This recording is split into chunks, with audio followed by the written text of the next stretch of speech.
Hello, and welcome to another stream of Tomb Raider Remastered. We're still in the first game at the moment, and I'm going to be finishing the first game, Remastered, and then, depending on how long that takes, I may or may not make a start on Tomb Raider 2 Remastered. We'll just have to see how things go.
Just to show what this looked like in the original.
Alright, so that's the yeah.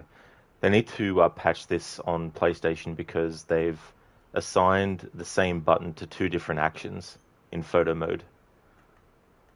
They've assigned the camera reset and the hide UI to the same button.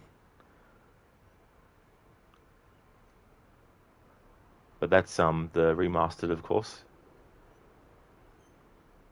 This is what it looked like in the original.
Hey there, Dread.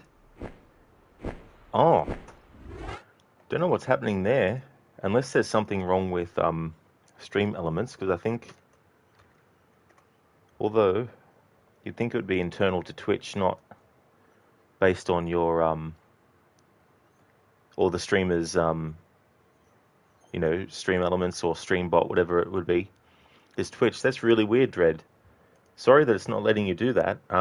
I don't have any settings turned on that actually restrict that kind of stuff. It's very strange. Sometimes makes you wonder what the hell's going on with Twitch. Well, Dread, thank you so very much for subscribing. Thank you for doing that, Dread. It's muchly appreciated. Thank you so much. Yeah, you gotta love it when stuff like that goes wrong. Like, it wasn't Twitch, but the other day, my stream elements, when I was doing shout outs to people, it was giving their Twitch channel link, but it was actually saying that they were playing the same game I was. So I don't know what the hell it was doing. But oh, you gotta love when weird stuff like this happens. Absolutely ridiculous. Why it's not doing that. Hey there, Viper. Welcome on in. How's it going?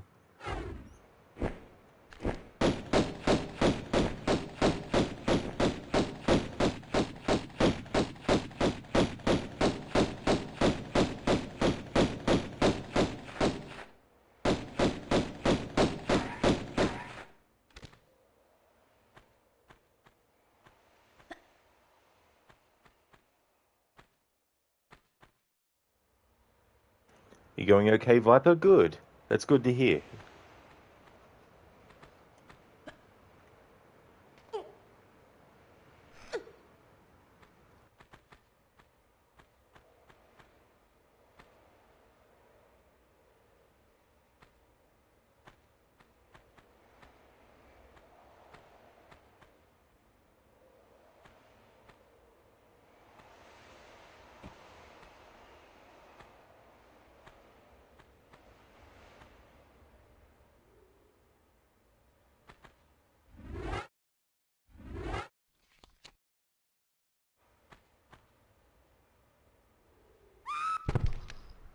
that, so you got to get that from a different angle.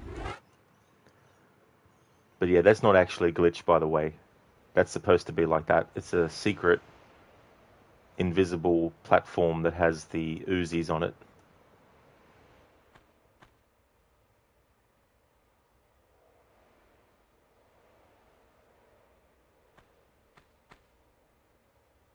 Yeah, that definitely would have hurt Dread. Plus the sound effects too really sell that.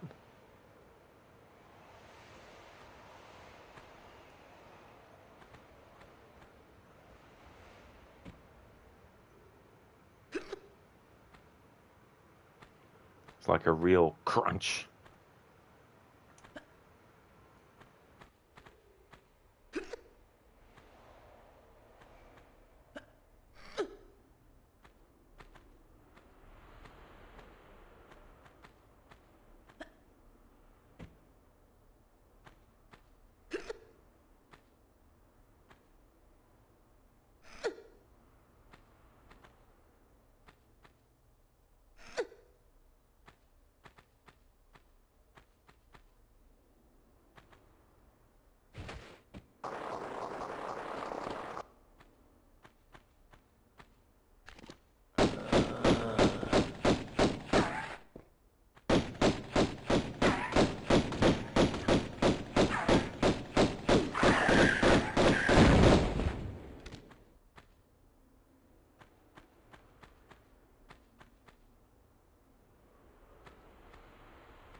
They definitely wanted to make you feel the deaths in these games.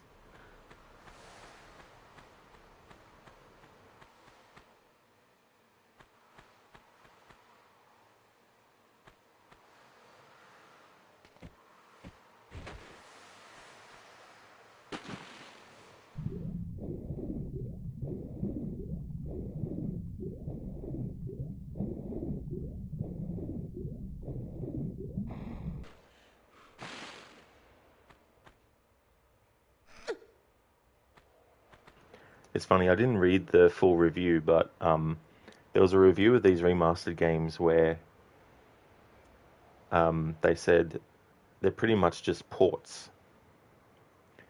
And it's like,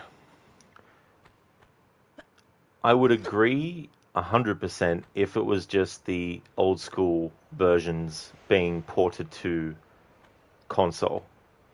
Or, I should say, modern consoles, because obviously the original Tomb Raiders came out on consoles as well as PC even back in the day. If they were purely and simply just the old graphics, nothing else was changed, just the fact that you could play them on modern consoles, then yeah, I'd agree 100% that it's just a port. Technically, it is a port because the old school versions are technically being ported to modern consoles, but not on its own. The only sort of thing I could say is that the PC versions of the old school Tomb Raider games, way before the remasters came out, there were people that were doing versions that were better textures, better character model, all that kind of stuff. So it's kind of, I feel in some ways that, I mean, look, if you've never ever played a Tomb Raider game at all, PC or otherwise, then, these are a good idea to be able to play them remastered, but also to play them in the old school way if you want to as well. But if you're looking purely at it as a PC gamer and you've already got the original Tomb Raider, then there's probably going to be some mods out there that are comparable to this remaster, maybe ray tracing, all that kind of stuff. Mods and things that probably would be better for people to actually get if you're a pure PC gamer, that is. But if you're a console gamer and you want modern consoles to play these on, it's definitely great. that you've got the remastered graphics, but also the old school to switch to.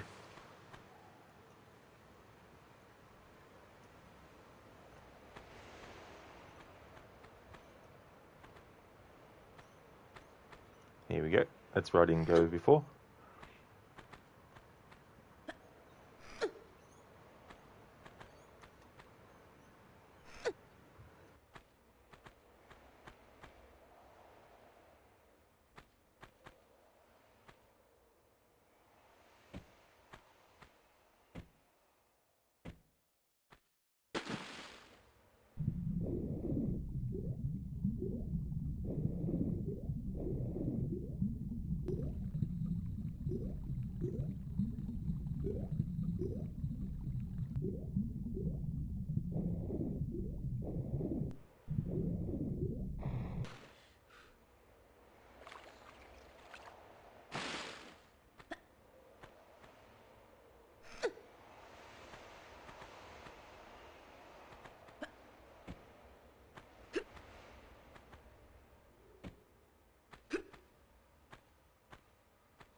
Casper, that tiny key is probably bigger than Lara in the original graphics.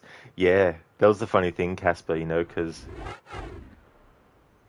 back then they were still trying to figure out, or maybe it wasn't that they couldn't figure it out, they just had to do what they had to do with the limitations of the time, but the scaling of things in 3D, making sure that they were semi-realistic, whereas in these old school Tomb Raider games, they made the keys really big, but the keyhole very small on the door that you needed the key for.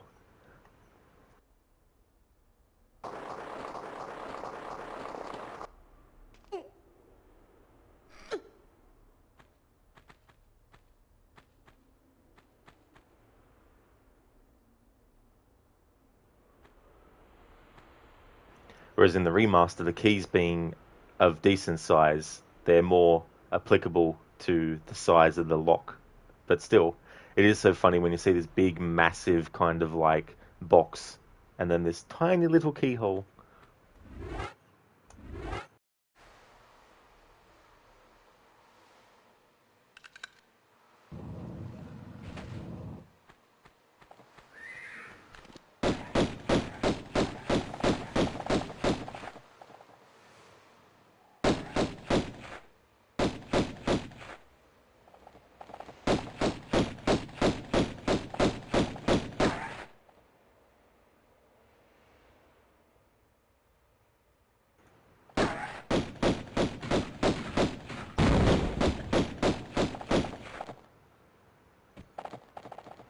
The good thing about these games too was that when you lock onto an enemy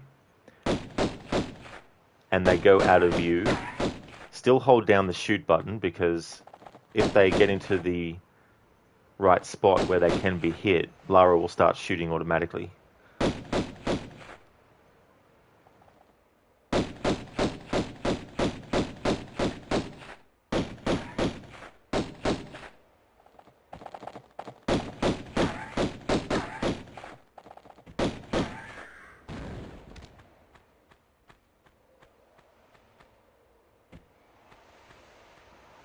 Like, you look at this Ankh in Remastered versus old school. It's much bigger. And it's kind of like levitating in the original.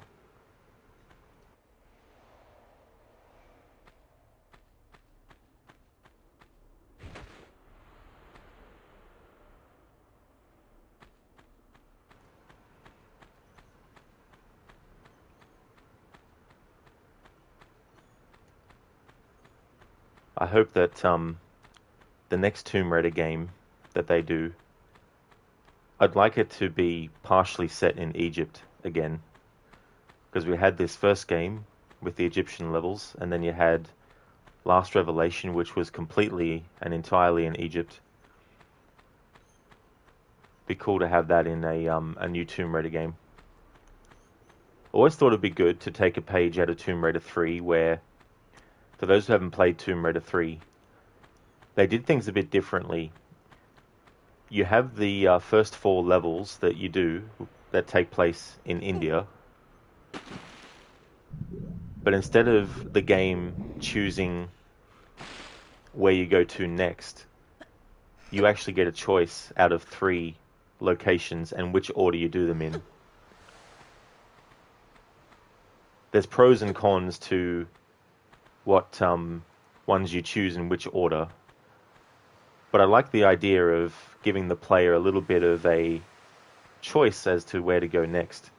And I was thinking that in a new Tomb Raider game, to expand upon that further, actually have, instead of just having the game set in one country only, or one part of the world only, have it be a global scale thing where you can practically, maybe not every single country on the entire planet, but, have a lot of choices for where the character can actually go, even if it's not for main story stuff. But give the player the ability to be like, right, how about we take Lara to Japan and see what's there to explore? Or let's go to France and see what's there to explore. Or let's go to Egypt, see what's there to explore. And at the same time as doing that, have like a global weather system whereby if it's been flooding in one part of the world, if you come back there later at a different point in the game, the flooding might have subsided. So when you go back there later, when the flooding's gone, you'll get access to areas that were blocked off before because you couldn't get through there because they were flooded. Things like that, to create an experience where the world itself feels like it's actually going on some kind of global cycle with the weather. One day it might be heavy rain, and that might make certain areas a bit more dangerous to traverse, and all that kind of stuff. And expand on the fast travel as well. And have it that when you fast travel to somewhere that is very far away, it's like a cinematic. Like in Red Dead Redemption 2, when you actually fast travel from your own camp, it actually shows Arthur, or if it's John Marston, when you're playing the epilogue, it actually shows them traveling to different places before they actually get to where you're fast traveling to. So I think something like that, when Lara's actually fast traveling to somewhere different in the world, would be kind of cool. Just see her, getting on a plane and just have the plane bypass certain parts in a cinematic that you could skip, by the way. For players who don't care for that kind of stuff and they just want to get back to the action, they could just skip that cutscene of the travel happening.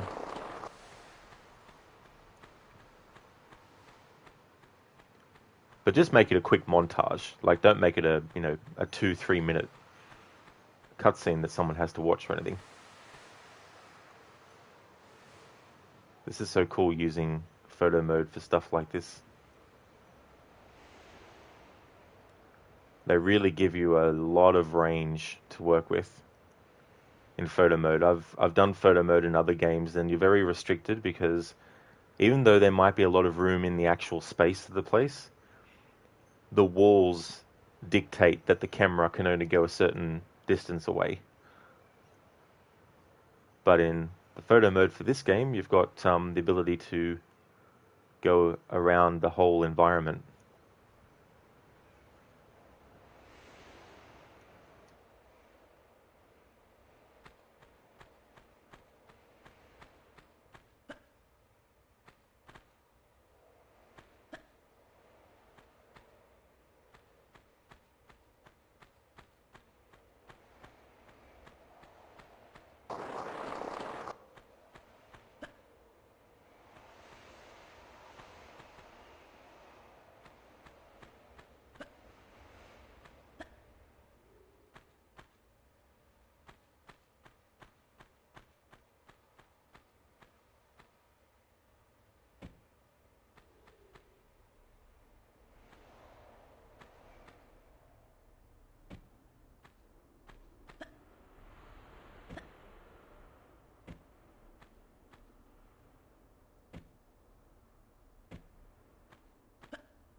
Hello there, Ryu.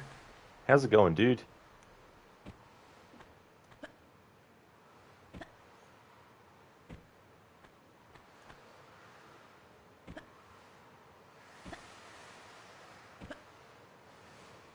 There we go.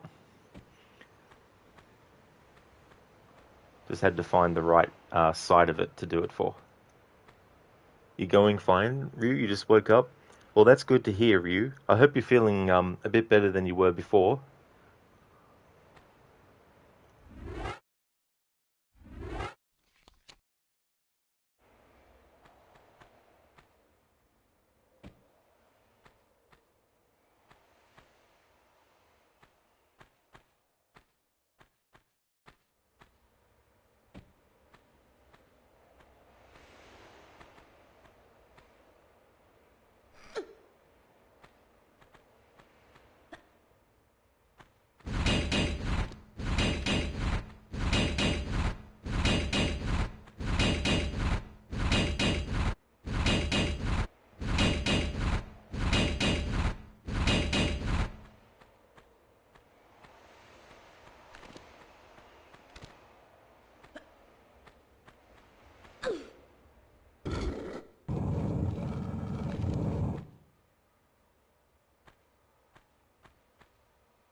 Rod, you idiot. You hadn't saved. Fuck.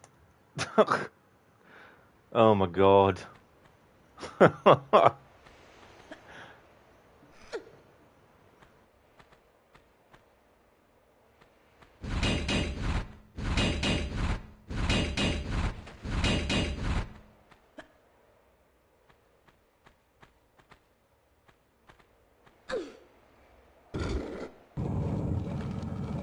Big dough, Waxville, that's for sure. Welcome on in. How's it going?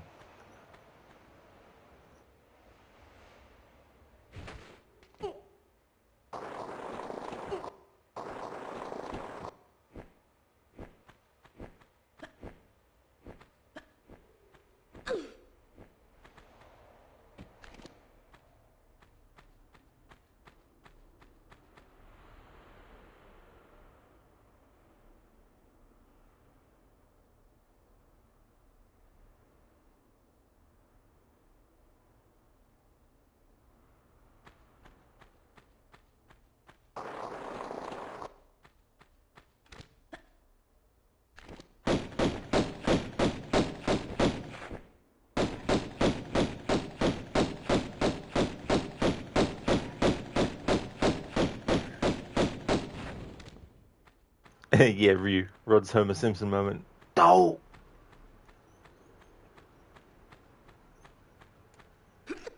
Casper. Ah! Hey, E-Tone, welcome on in. You feel like if you were actually falling to your death, you wouldn't be screaming lol. Yeah, that's the thing, right? Like, maybe, like, initially, but I don't know.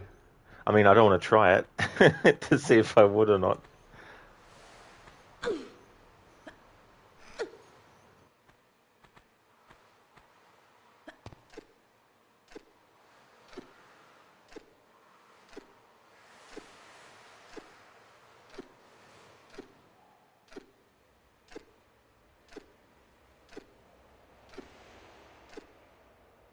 Ryu, you got a better scream for that death.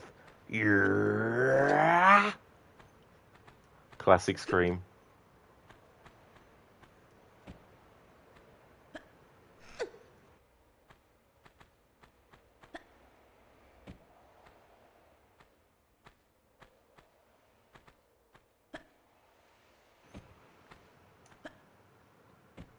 When it's Friday for me, I'll be doing a special stream of Black Flag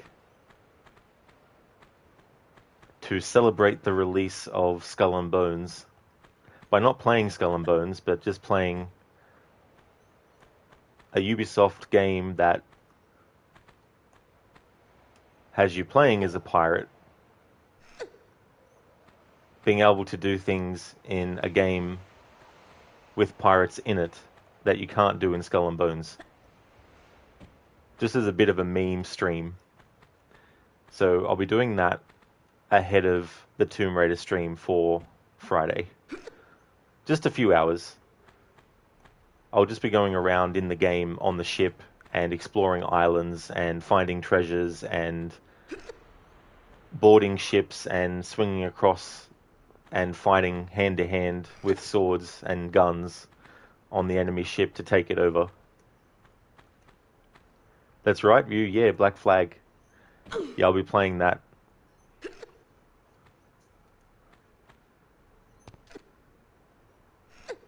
I thought it'd be funny on the release day of Skull and Bones to play Black Flag.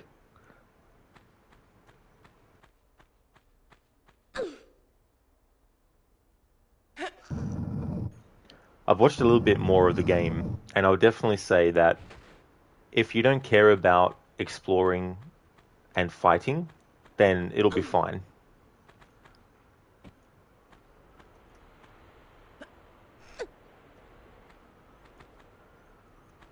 A good way to put it, if you've played the Discovery Tour in the Assassin's Creed games, that's pretty much what the on foot running around is like in Skull and Bones.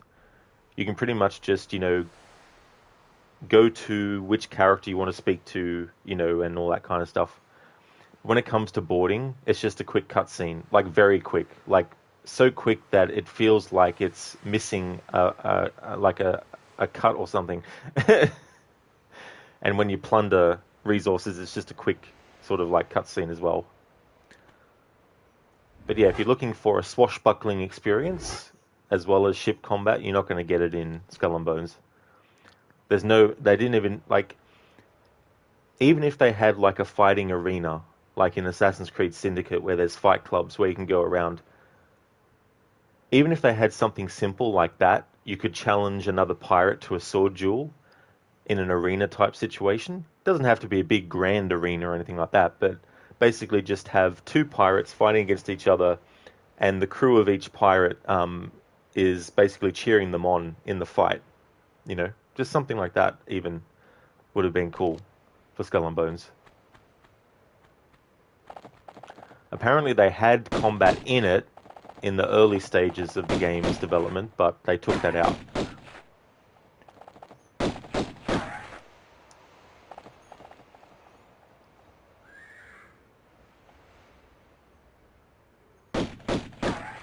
A much better AC pirate game, let's just say that much.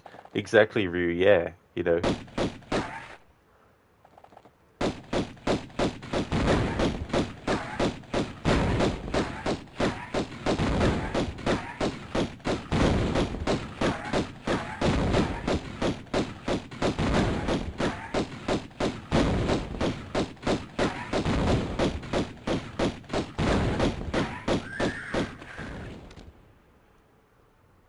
Lara, don't be an idiot.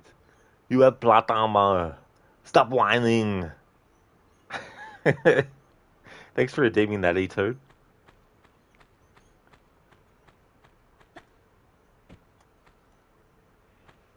You Amazon versus Wish, Black Flag being Amazon and Skullbones being Wish. Exactly. Exactly. And that meme that says we have this at home, but in reverse. Where it's like, but I want Skull and Bones. Look, we've got a better game than Skull and Bones at home.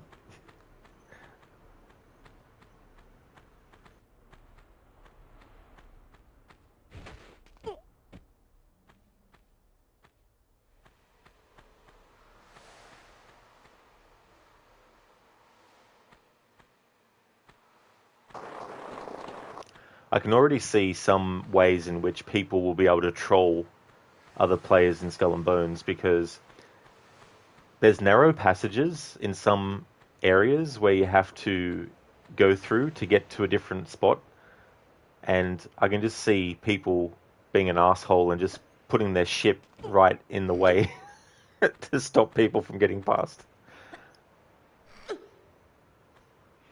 Or you'll probably have people that will hang back when a battle's going on and then see which player has the least amount of health, and then just come in and take all their resources off of, you know. Alright, this time I've saved it.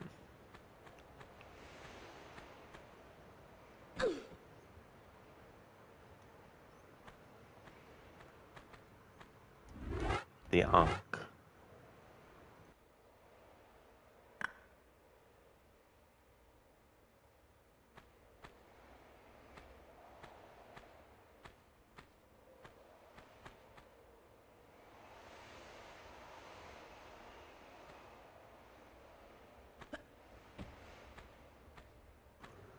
Alright, so we're going to go and get this Uzi over here.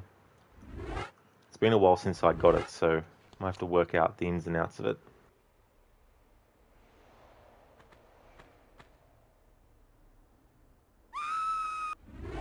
No, missed it. Alright, so let's change what angle we're jumping at it from.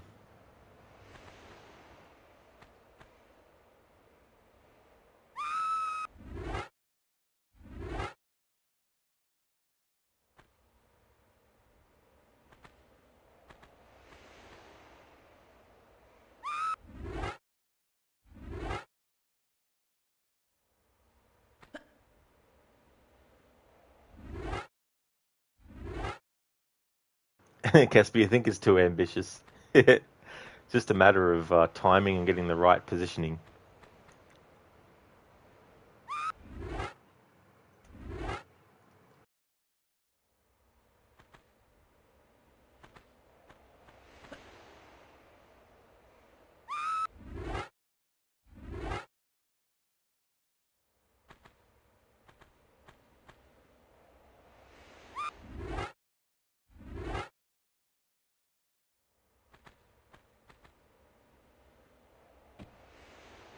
There we go. Finally made it.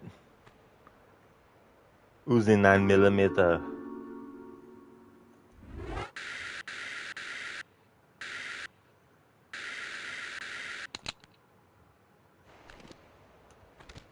Now to get down. But before I do, I want to make a save.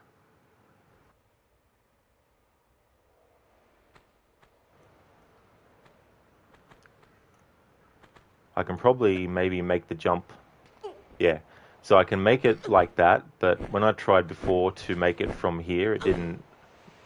Well, it doesn't help that the enemy just friggin' blocked me. But when I tried earlier to run and jump across to this from the other side, Lara didn't actually grab.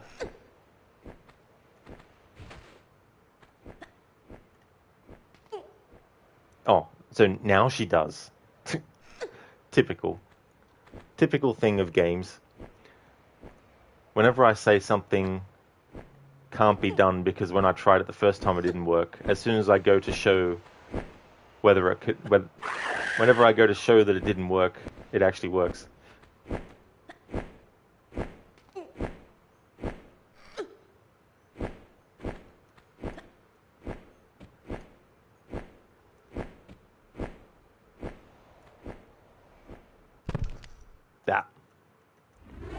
Ryu, the game trolling Rod harder than an April Fool's joke.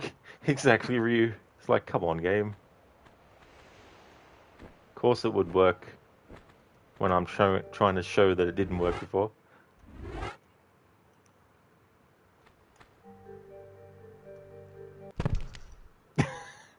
Dun dun dun dun dun dun. Burp.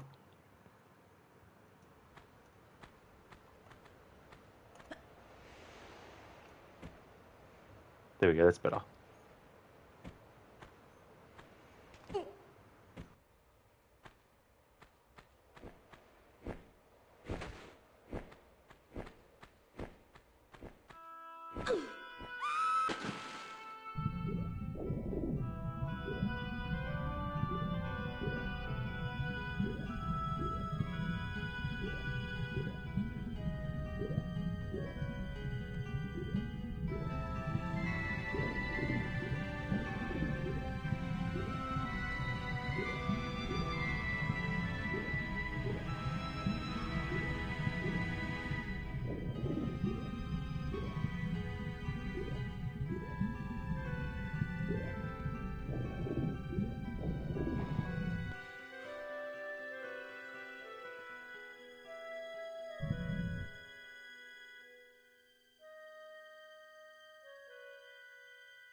Ryu add a fart sound effect during the impact of that fall.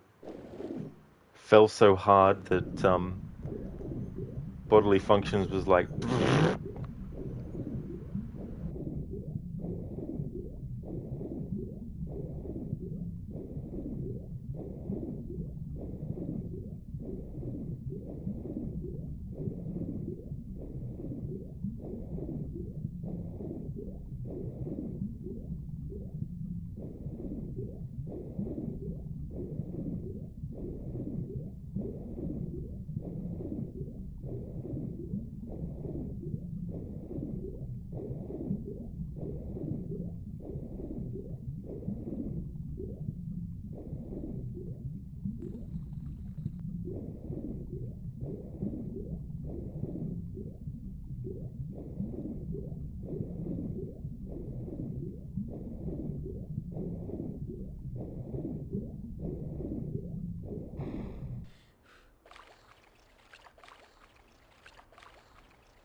Look how much health I have left.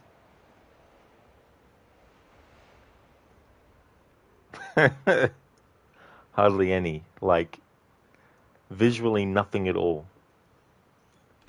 Talk about cutting it down to the wire.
Alright, game, you forced my hand.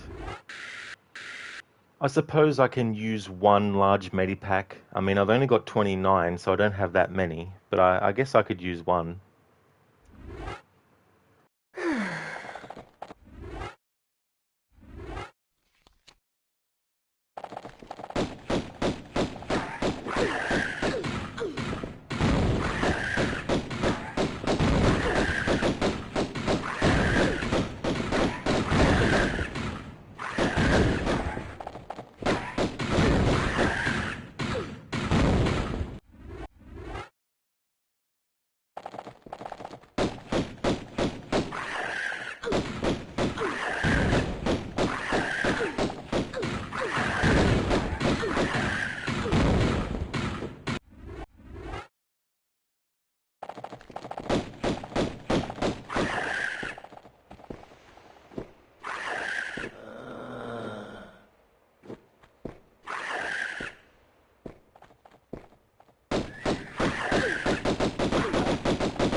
I still got a pain in my brain from you.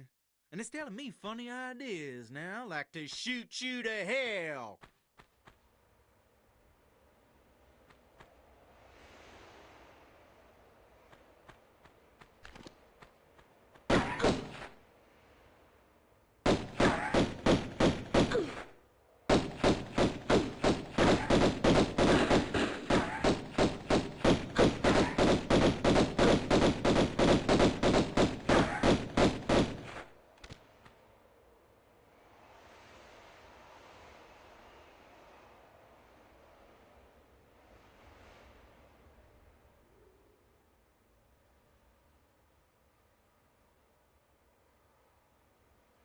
It's funny what they've done to Larson in this.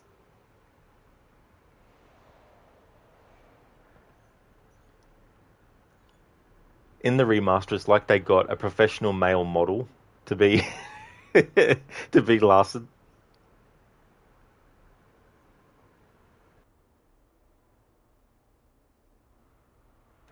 Maybe he's born with it? No. Maybe it's Maybelline.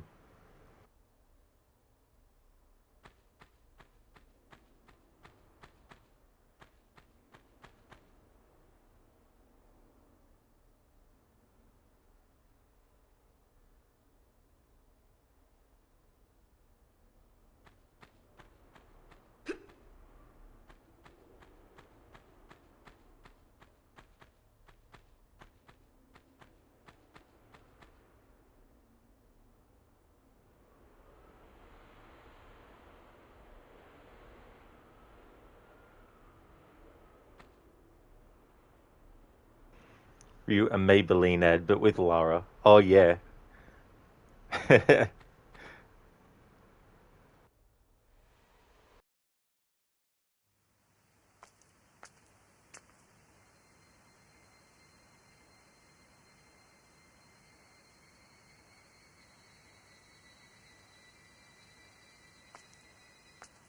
You just pulled the tough end of a wishbone.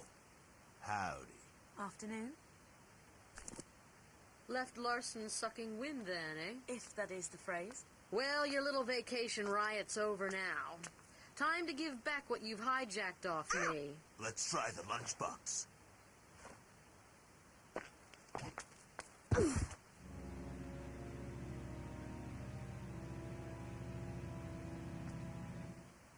Well, kill her!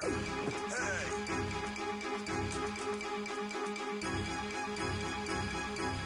You morons!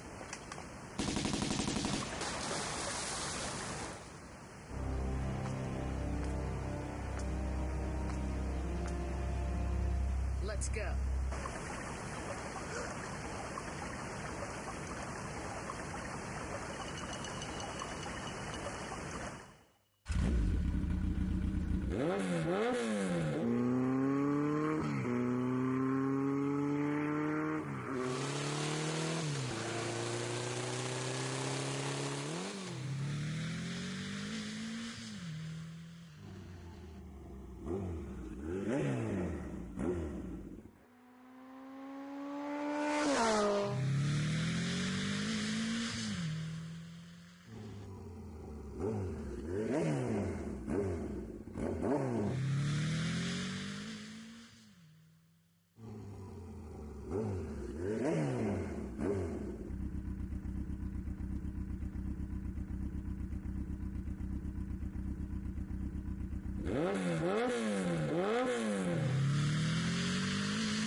What the heck was that? What? That away. Probably just a fish. That'd be some fish, kid. Man, you have got to learn to chill. I'm going back inside. You coming?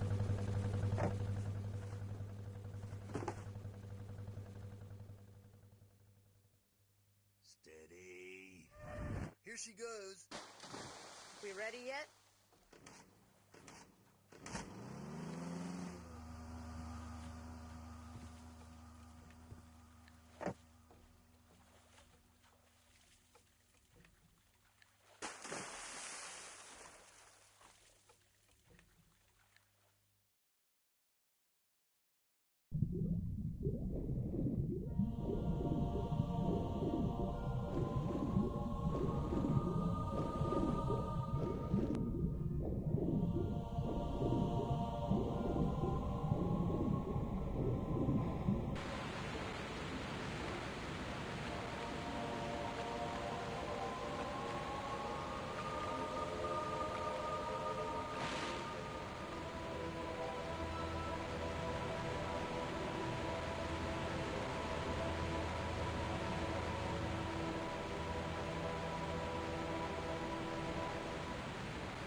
Indeed, Ryu, the glorious 1996 FMVs. It's so funny. You look at that Mortal Kombat Begins animated movie that had the essentially the 3D FMV cutscenes of the fights. Not all the fights, obviously, but key ones. Um, and that came out in 1995. And I would definitely say that those FMVs that we just saw are far superior to the CG that was used in that animated movie that only came out a year before. But then when you look at games that came out in 1998 with FMVs, like there's definitely a big difference in 2 years' time. with what they were able to do. Oh, that's right. It was called The Journey Begins. For some reason, I thought it was Mortal Kombat Begins or something like that. Actually, that would have been a good idea for a movie that was set around the Great Kung Lao's time period. The movie could have been called Mortal Kombat Begins, even though that wouldn't have been the very first tournament, but you know what I mean.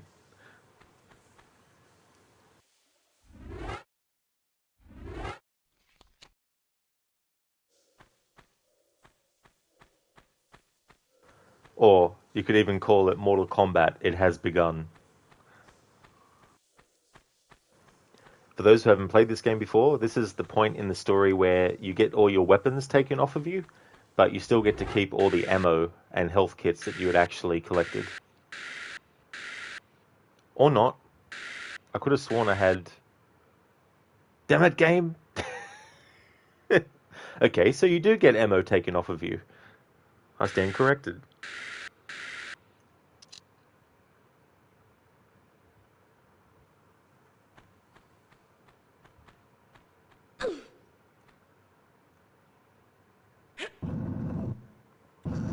You did hear that the third Mortal Kombat movie was going to be about Sub-Zero at some point. That would have been interesting.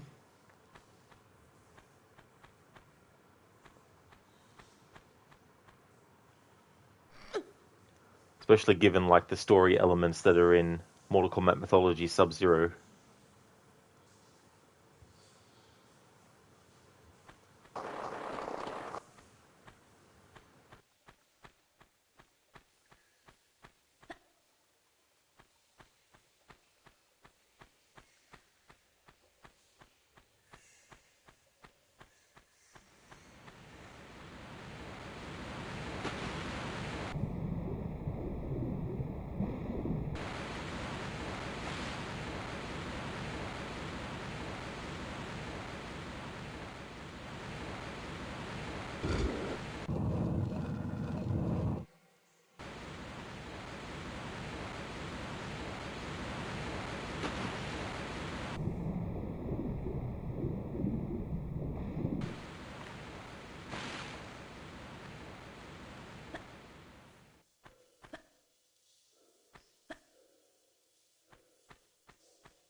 Before the eventual Mortal Kombat movie reboot, remember there was so much speculation over the third movie, which was titled Mortal Kombat Devastation.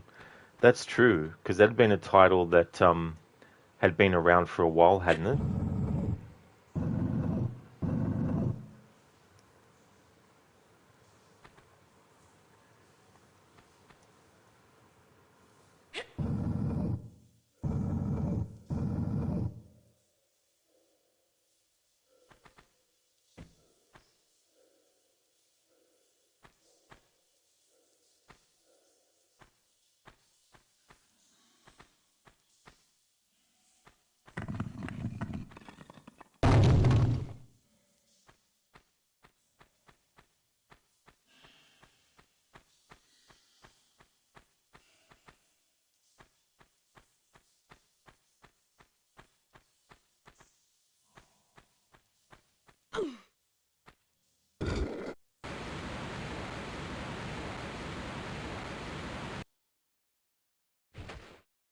You think at one point it would have been directed by Russell Mulcahy?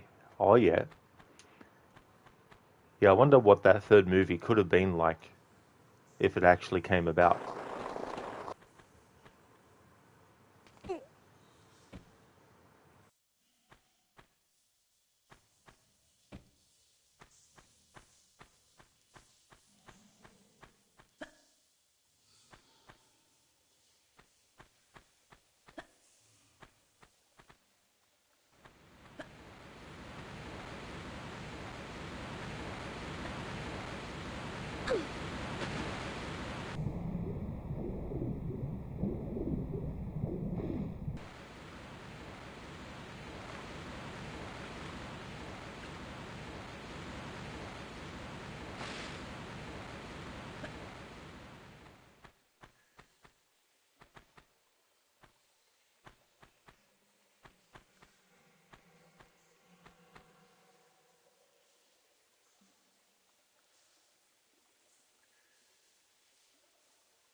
You know they were tending for PG-13 again, which no doubt would have disappointed the hardcore fans.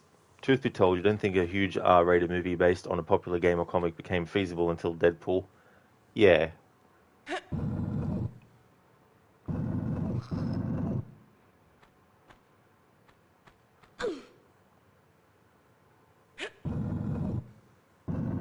I mean, there are definitely a lot of stuff that you can still do in that rating and still be effective.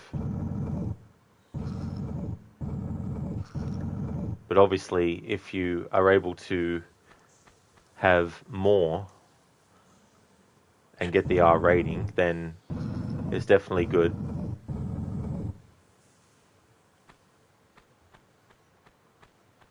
Especially for something like that. It'd be like Duke Nukem.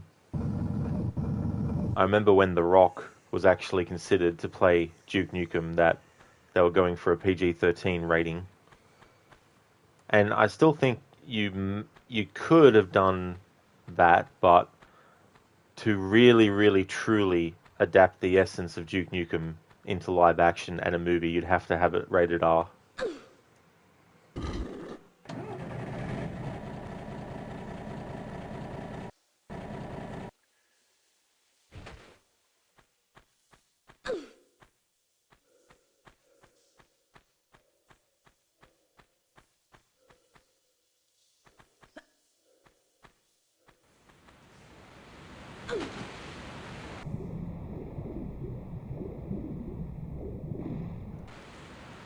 There were R-rated comic book and video game movies like Blade and The Crow, but those were mainly obscure properties.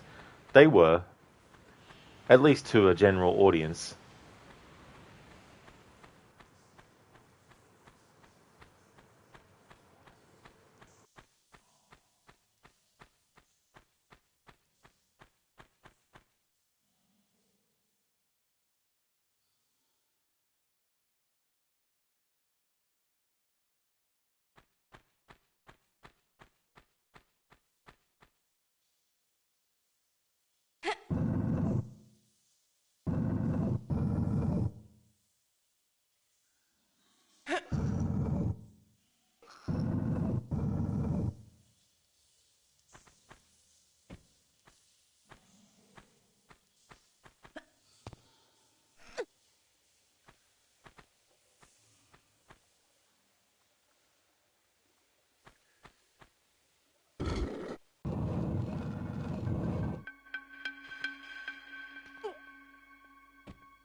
Resident Evil and Doom were popular, but as far as you know, there definitely weren't many kids who played them, and they were mostly seen as adult games. Exactly, with those two properties, yeah, Resident Evil and Doom. Mortal Kombat's fan base was mostly kids and teenagers at the time, which definitely explained why the 90s movies were ultimately PG-13. Exactly, it definitely made sense.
Ryu, thank fuck for Deadpool and Logan, though. Now there is no excuse to water down games and comics that are otherwise suited for an R rating. Exactly. You got to do what's needed for the integrity of the actual source material.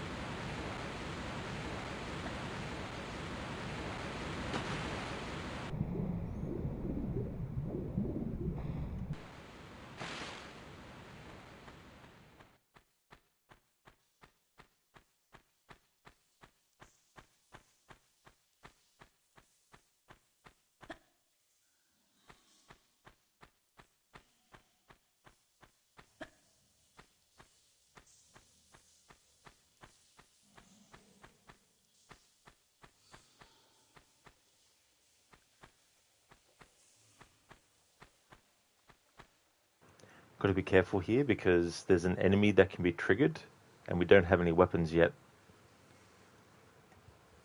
But you need to get this fuse.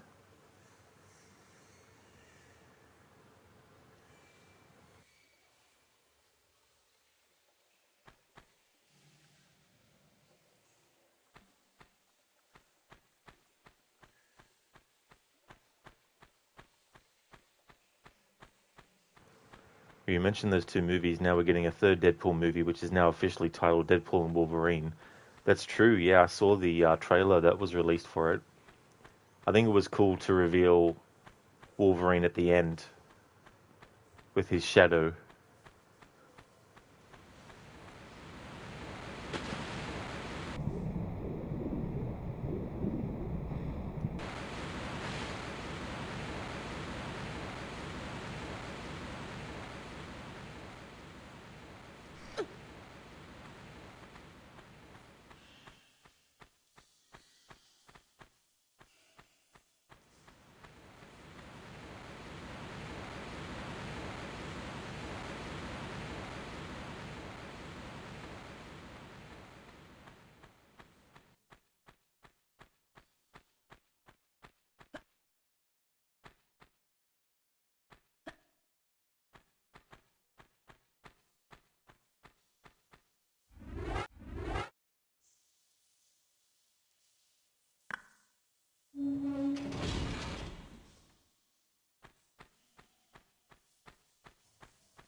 Ryu, you like the title. It legit reminds you of when comics would have crossovers with two of their major IPs, like Spider-Man and the X-Men or Batman and Superman. That's true. And even though he's not shown in the trailer much, the fact that it's called Deadpool and Wolverine means that he's going to have a really prominent role.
Could you imagine if they tried that approach early on with the Tobey Maguire Spider-Man and the 2000s X-Men cast? I don't think it was possible back then, but it's still fun to imagine what could have been. Yeah, that would have been interesting, actually, to see what they would have come up with, how they would have handled it, what the story could have been.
You know that the Fox X-Men movies are very hit and miss, but when they're good, they can be really fucking good.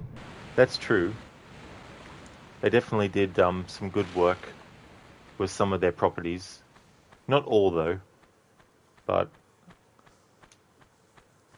there's definitely a few there that they did really well.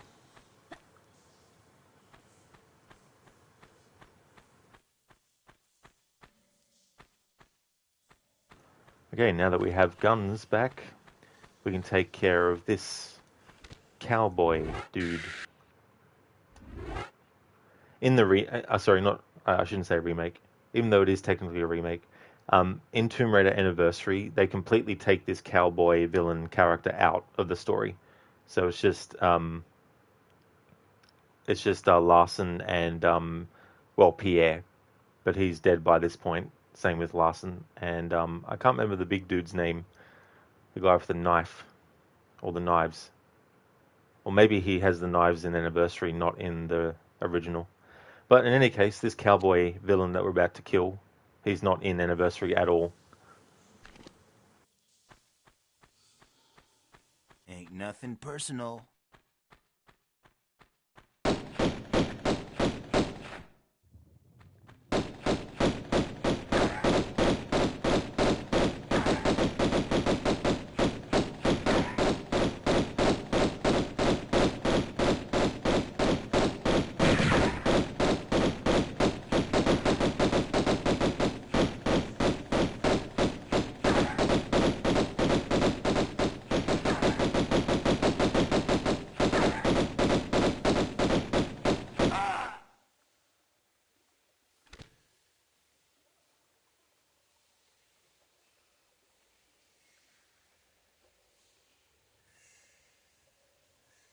Alright, so there's the remaster version of him and the old school version of him.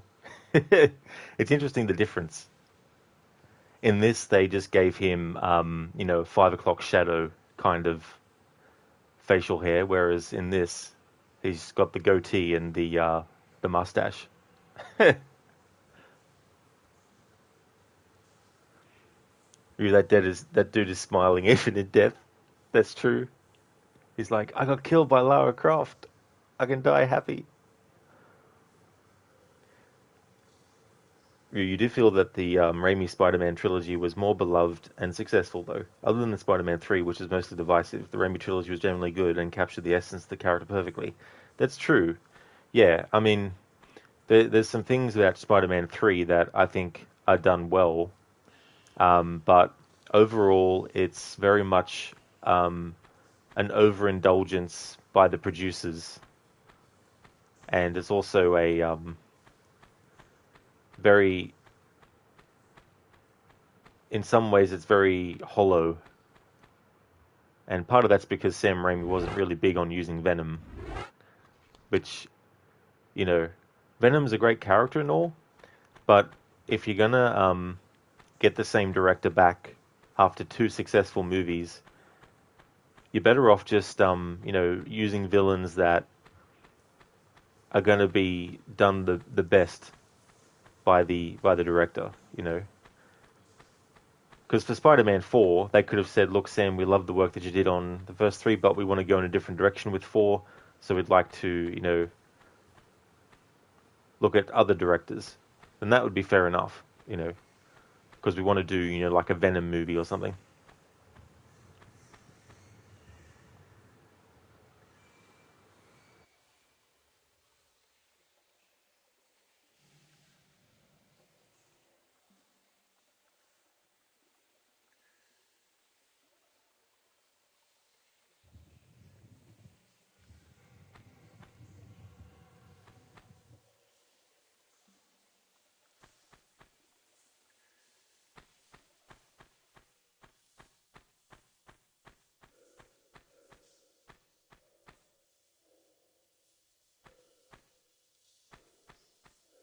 You agree, maybe Raimi could still stick around as a producer. Exactly. And get someone who was really, really passionate about Venom as a character to direct. If they wanted to use Venom.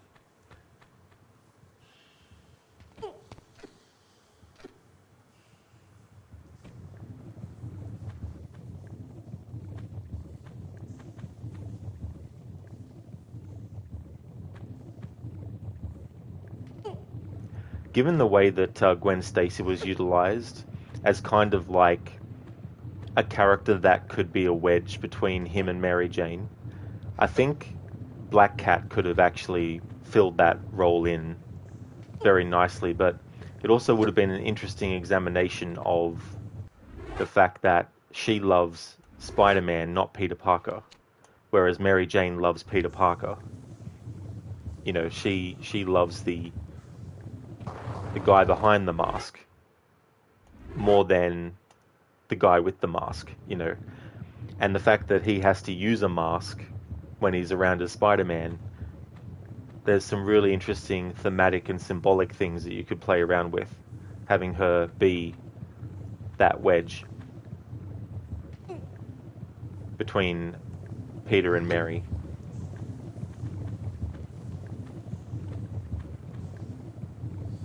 Because I think that would have been better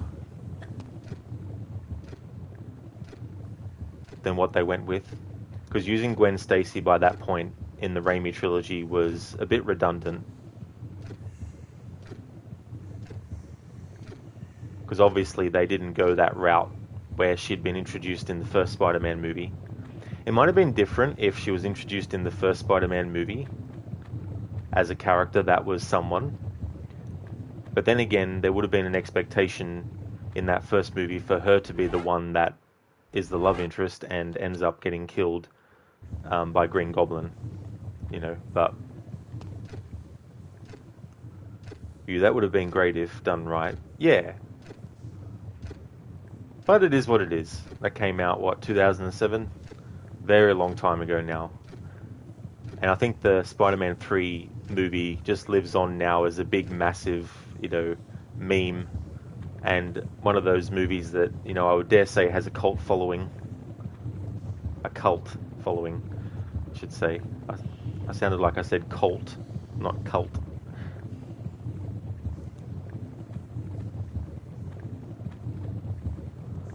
Is it hot in here, or is it just Lara? I mean lava.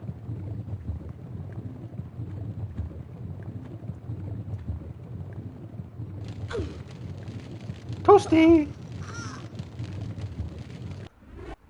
Let me guess. I didn't save. I did. Oh, good. Yep, the road not taken, but what remains is still great and entertaining. Exactly. You could definitely get a lot of enjoyment out of it. But yeah, I remember at the time it was a bit of a letdown, and it was the longest between movies at that point as well.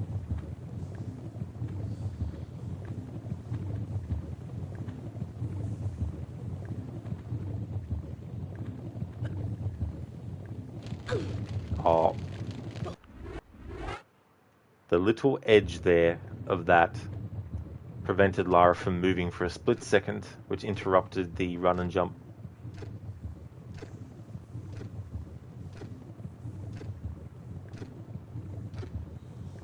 But it was interesting though, Ryu, too, with Spider-Man 3, how you had that as a third entry in a successful comic book-based, movie series.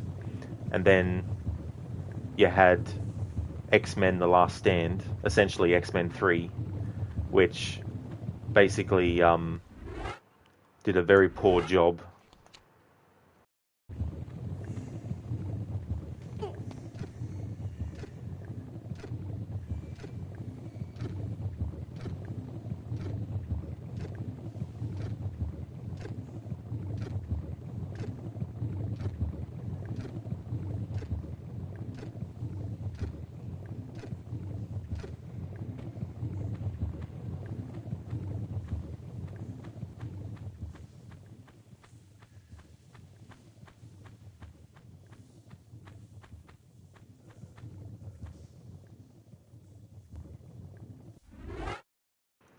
Some movies that are initially crap or disappointing can be rectified. You can even say the same for early video game movies like Super Mario Bros. Street Fighter. That is a lesser example, since neither are technically great movies or adaptations, but they are still charming enough to watch. That's true. And I think the longer it's been since a movie came out, people's views on it can soften a little bit.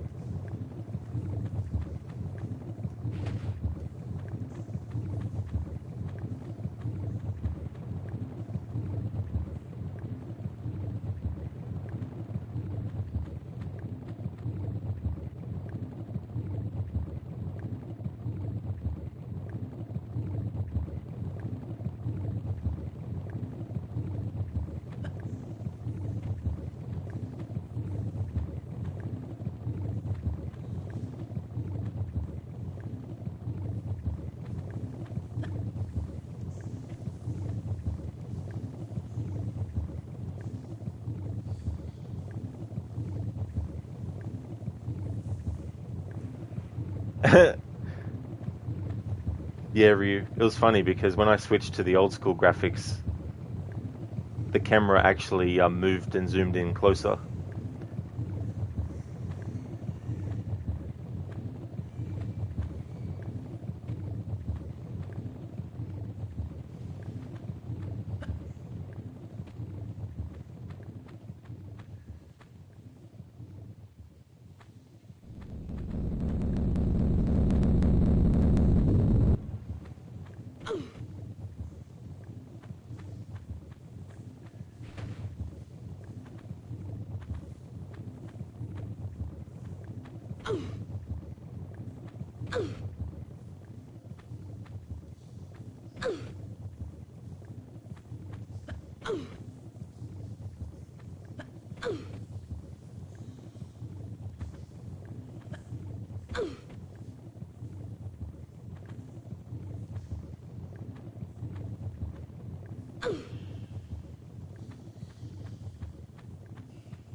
You mentioned how Sam Raimi could have stuck around as producer for Spider-Man 4. He does have a pretty solid track record as a producer too. He really does, yeah. Yeah, he's definitely done a lot of producing in his time.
You produced from the Hercules and Xena shows from the 90s, even some Van Damme movies from Universal like Hard Target and Time Cop. That's true, yeah. You definitely had quite a lot of experience as a producer. I love the Hercules and Xena shows. You'll never ever get any shows similar to them ever again. They're like a time capsule.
Hey there, Star. Welcome on in. Rest in peace, Lara. You go and just kill her. That's true, yeah, the channel point redemption, when someone redeems it, I have Lara die accidentally. How's it going, Star?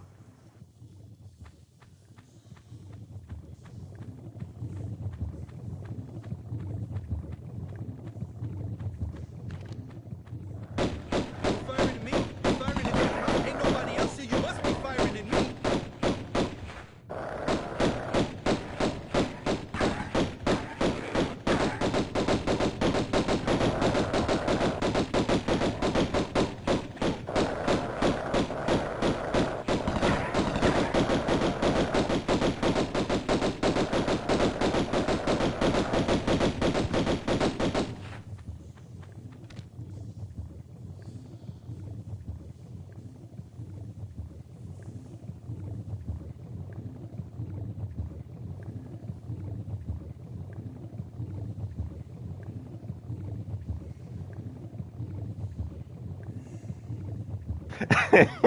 The original version.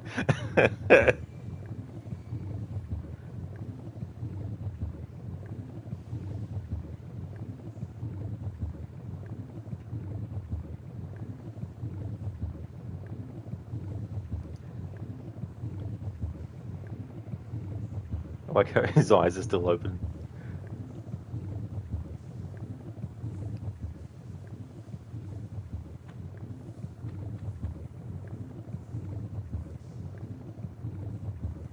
Who's this? Oh my god. I didn't get... Oh no. I didn't get the magnums off the cowboy dude. I left him there to die.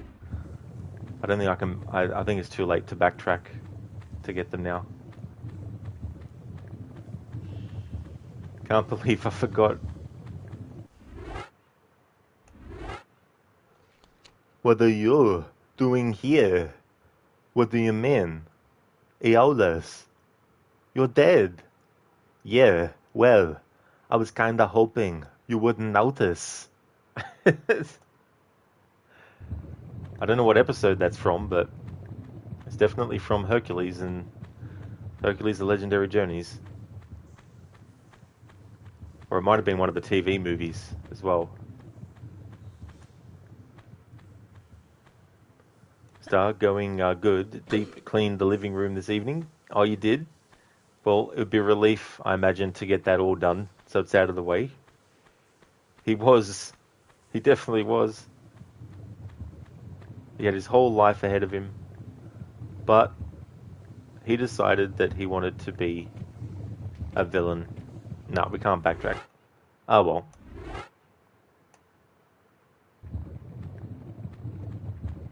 At least I've got the Uzis.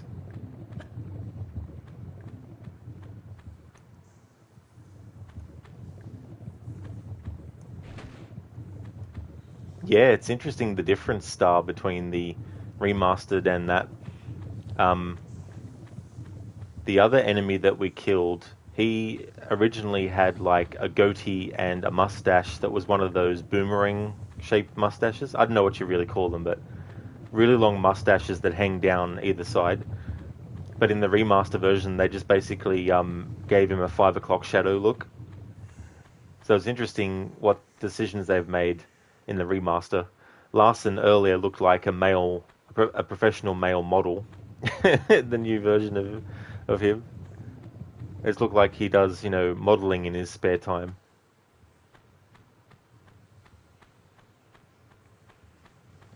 Hey there, Code. The original left much more room for imagination. It did. It really did. They wanted you to sort of like fill in the gaps sometimes with what you're experiencing.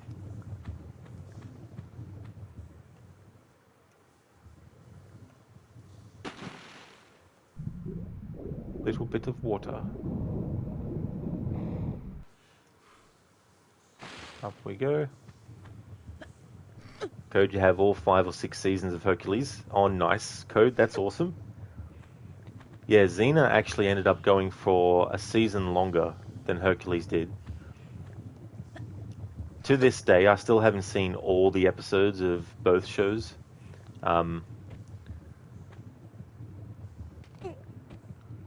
Every so often, I'll search on Twitch for them, just in case someone might actually be streaming them.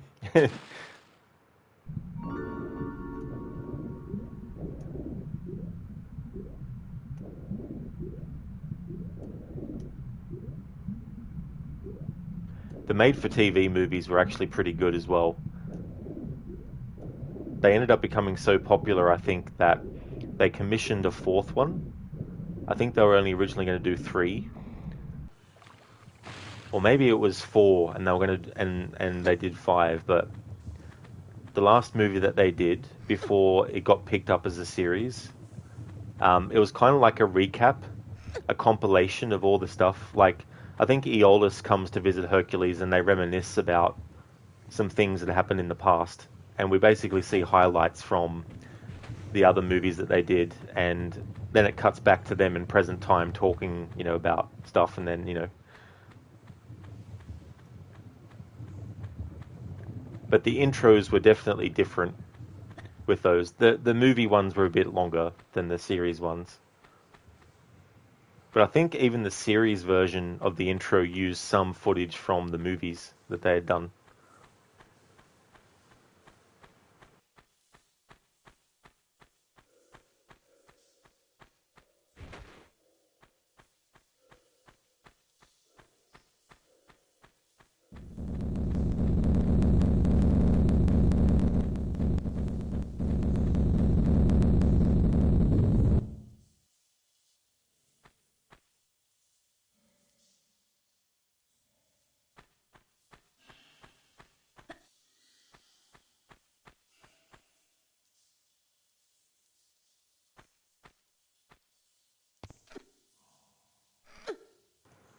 Code, you guess you would have to spend a weekend to either stream or send the missing episodes to you.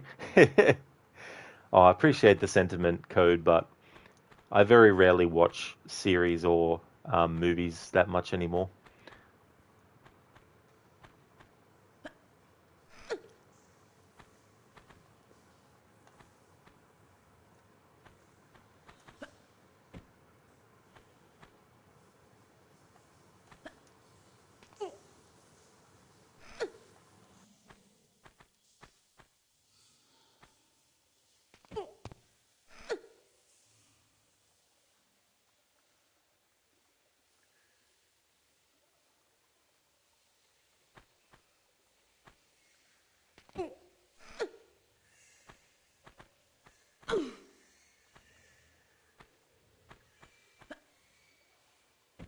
Indeed, Afro. It's a perfectly rectangular cliff. How's it going, Afro? Welcome on in. Are you excited for the release of Black Flag? I mean, Skull and Bones Wish version of Black Flag coming out soon?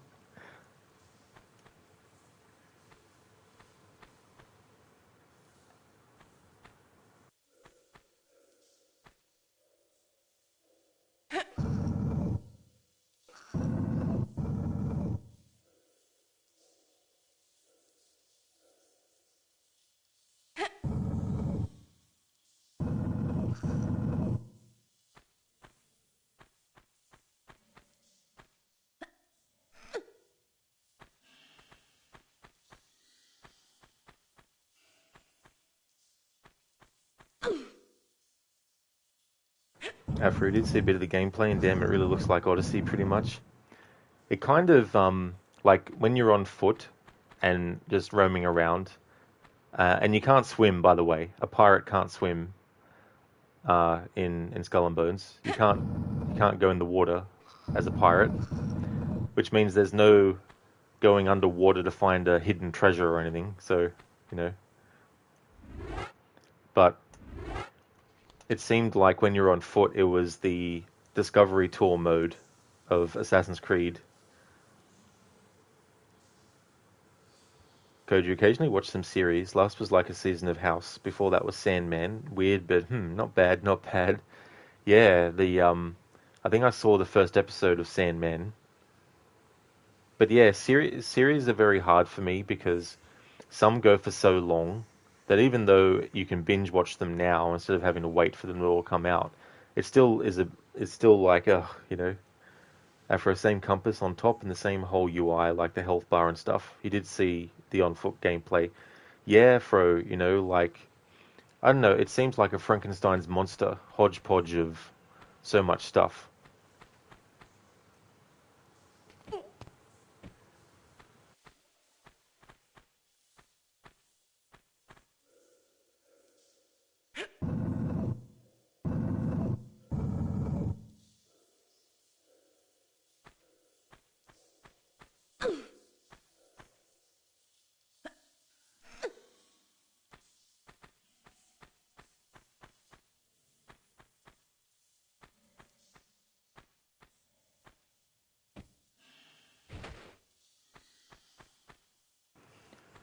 And looking at the game too, of Skull and Bones, I don't think it's worth full price to pay. Like, despite what Yves Guillemot is like, it's a quadruple A game. It's like, no, it's a double A game, pretending to be a triple A game, thinking it's a quadruple A game.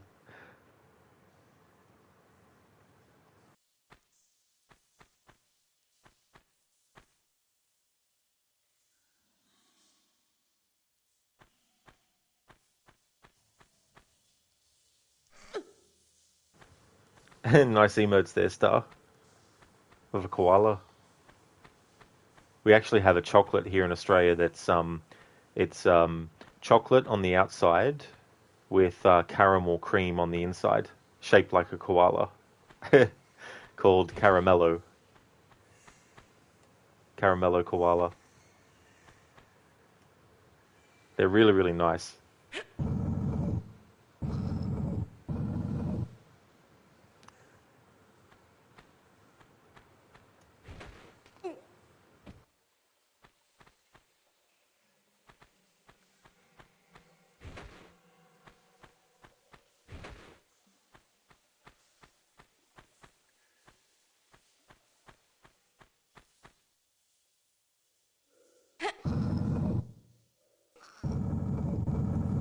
Afro, well, no Ubisoft game is worth full price.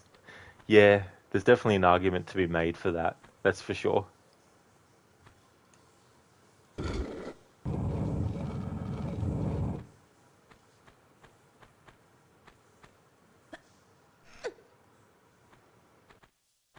Star sounds like an A+ game. Yeah, forget double A or triple A or quadruple A. It's just an A.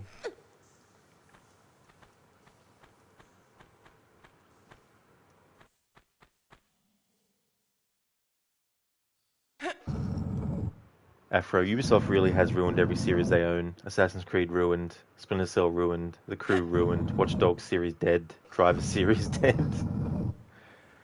Yeah, I mean, for some of those though, I think they just need a whole different team and a whole different approach to that kind of stuff. And something I noticed too is that when you watch interviews with the developers, none of it feels natural. It's all rehearsed, it's all, cue cards, all that kind of stuff.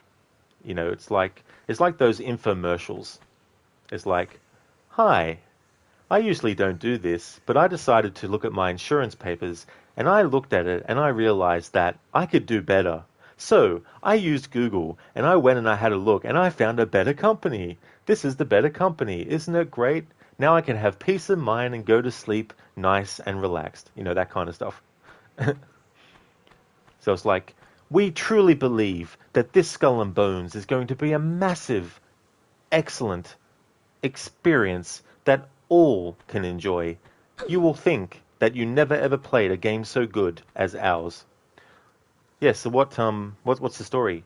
Our story for Skull and Bones is very thin, but it's very important to frame what's going on in the experience. As we said, it's an experience that you're going to love.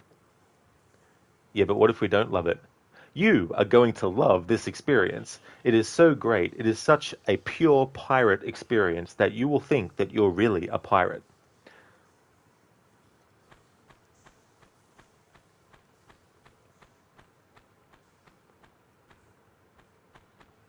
That's how it comes across when they're interviewed now for promotional stuff about, their videos, or even just, casual interviews. It's like, you got to loosen up a bit, you know. Have a bit of a laid back, free flow sort of like thing about it.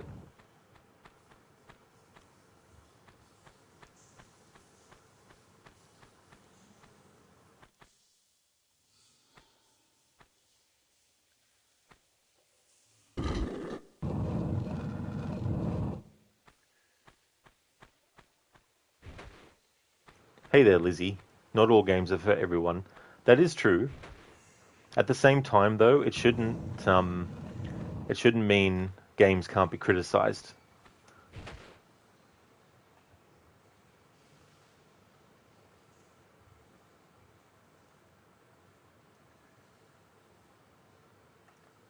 Oh, went into photo mode and it took it away.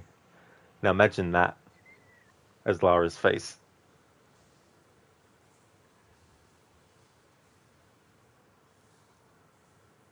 It's almost like a vampire or something.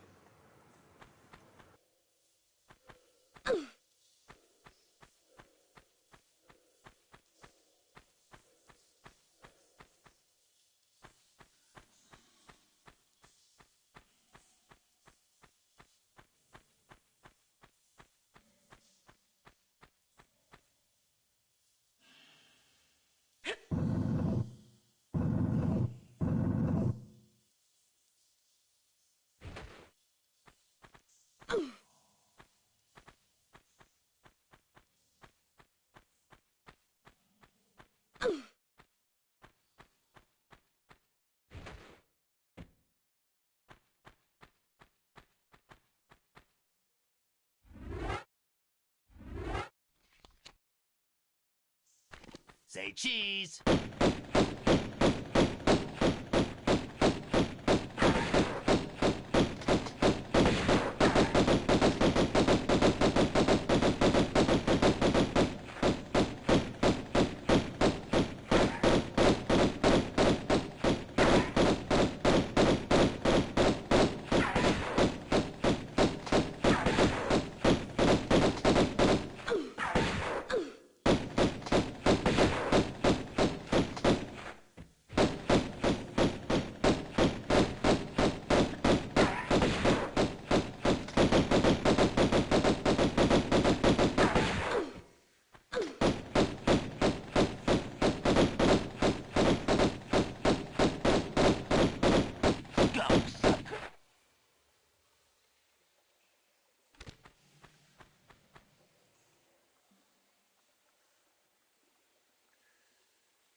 Hello there, Shaky.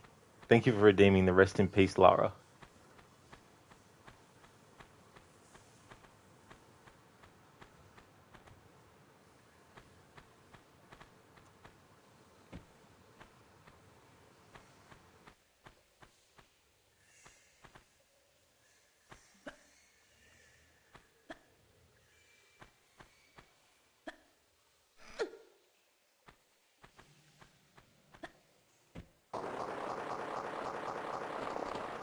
Good morning to you, Shaky. Welcome on in.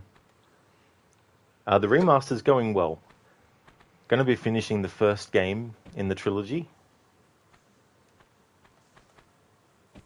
And I think I'll make a start on the second game as well today.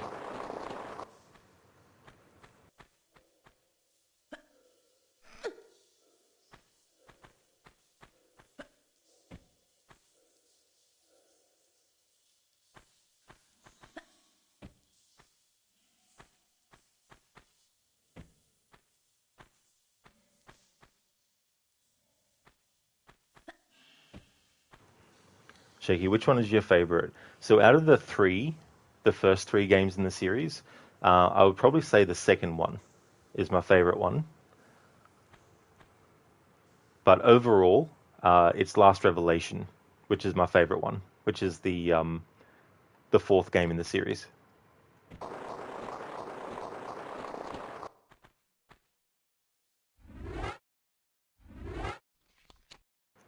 Okay, Shaky, so coming up we've got, I think, lava to go into, or we've got, I think there's a part with water coming up as well. Or we can do, Lara just jumps from a great height and dies. Can do that with her just, running and jumping, or doing like a dive roll. Yeah, Shaky. Yeah, so I think there should be some more lava coming up in, I think it might, if it's not this level, the next one.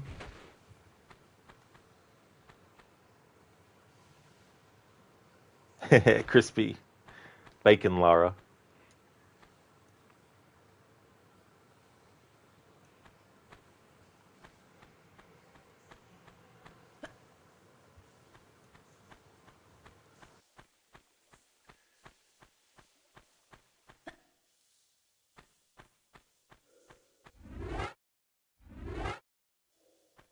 And love bacon and eggs.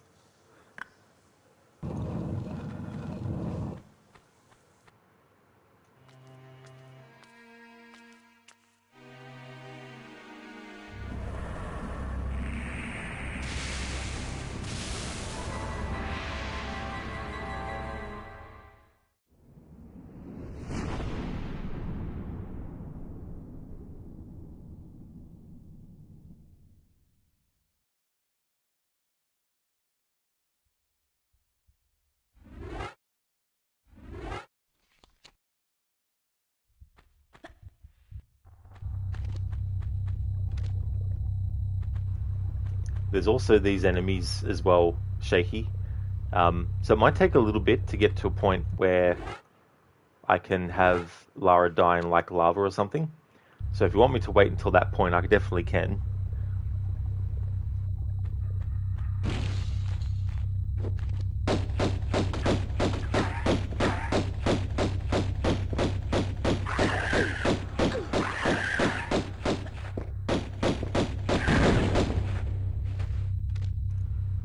Oh yeah, so I was wondering about that too. It looks like they did a thing with the lighting where it flicks on for some reason in that part. No worries, Shaky. Yeah, so there should be a lava section again that I can redeem that for. Hey Radium, thank you so very much for the raid. Welcome on into you and your raiders. You just got to this stage, did you, Radium? But you have to go to bed? Oh, that's definitely fair enough. I know what that's like, for sure. Sometimes you want to get to a certain point in a game before you end the stream, but sometimes that just doesn't end up being the case. But I hope you've been enjoying the game. It's been interesting seeing the differences with how different villains look. So I've also been doing that too, switching from the old school graphics to the new every so often to show the differences. Sephiroth, thank you so very much for the follow. Radium, it's so good you love it. Nice, that's cool. I'm glad that you're enjoying it. I forgot to switch back to modern graphics. But yeah, I'm really liking it too. I think they've done a really good job.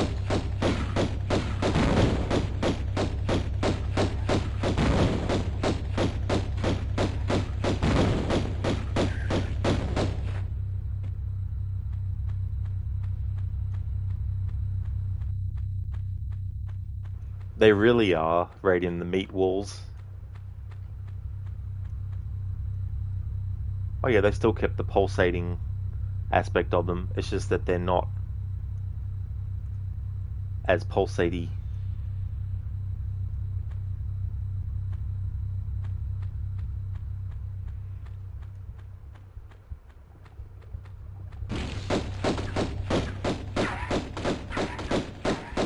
There's been a lot of remasters that have done it, where you can switch to the old graphics whenever you want. I think it should be one of those things where it should be a standard feature across all remasters, where you can do that switch.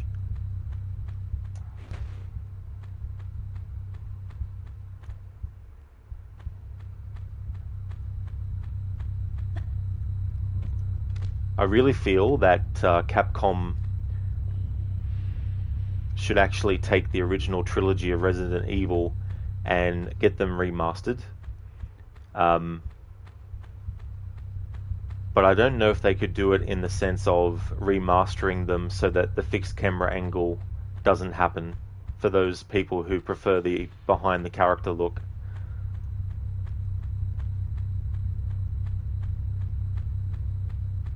But in terms of making them playable on modern consoles, I really think that more studios should actually take a look at their old school games and actually think about finding ways to actually make them playable on newer consoles.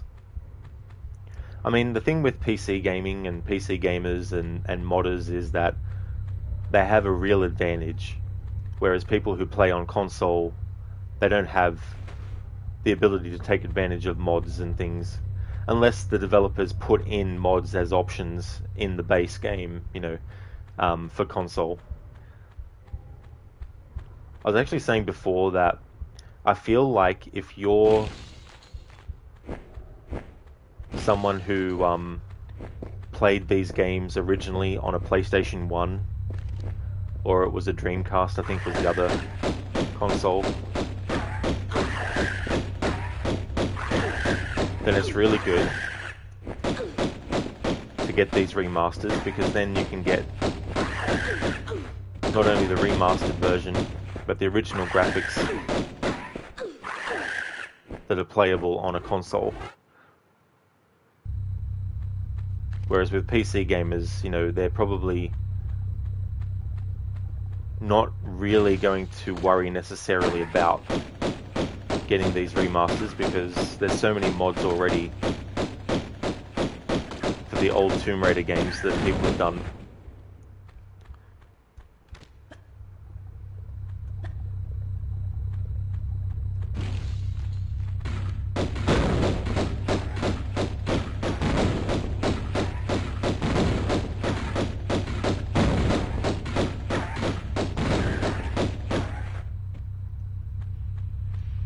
But the other good thing about these remasters for console gamers is that the expansion packs / DLCs, as they would be known as now, they're not, as far as I'm aware, they never released them on consoles originally. So you're also getting that extra as well.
And the other thing is too, like, because these are available on the Nintendo Switch, if you're someone who was only a Nintendo console buyer,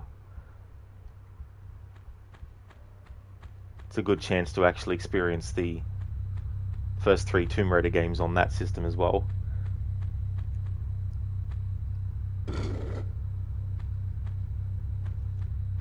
But the big thing for me, even though I have streamed the PC versions of Tomb Raider 1, 2, and 3 for the last few years, the reason that I got these remasters is because to get those games to work on PC, it can be very time consuming and frustrating because you have to find the right patch and the right and figure out how to use it properly. Like, some of them are very easy to use. The people that have made them have explained them really well.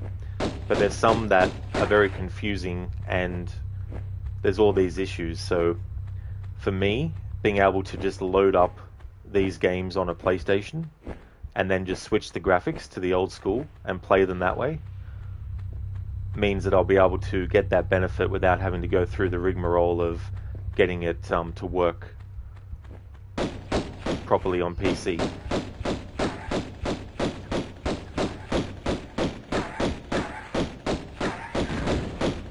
Which is why I'm hoping these are successful, so that we can get remasters of Tomb Raider 4, 5, and 6.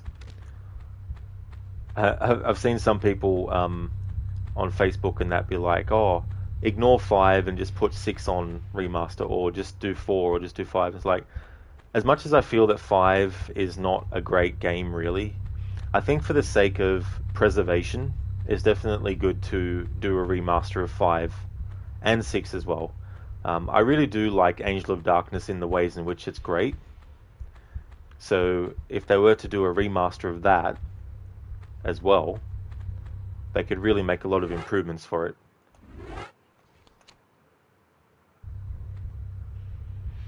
Shaky, Angel of Edgy. Just a bit, yeah. Yeah, they definitely went with that approach with Lara in that one.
Here we go, Shaky. Here's some lava. Thank you, Shaky, for redeeming the Rest in Peace Lara.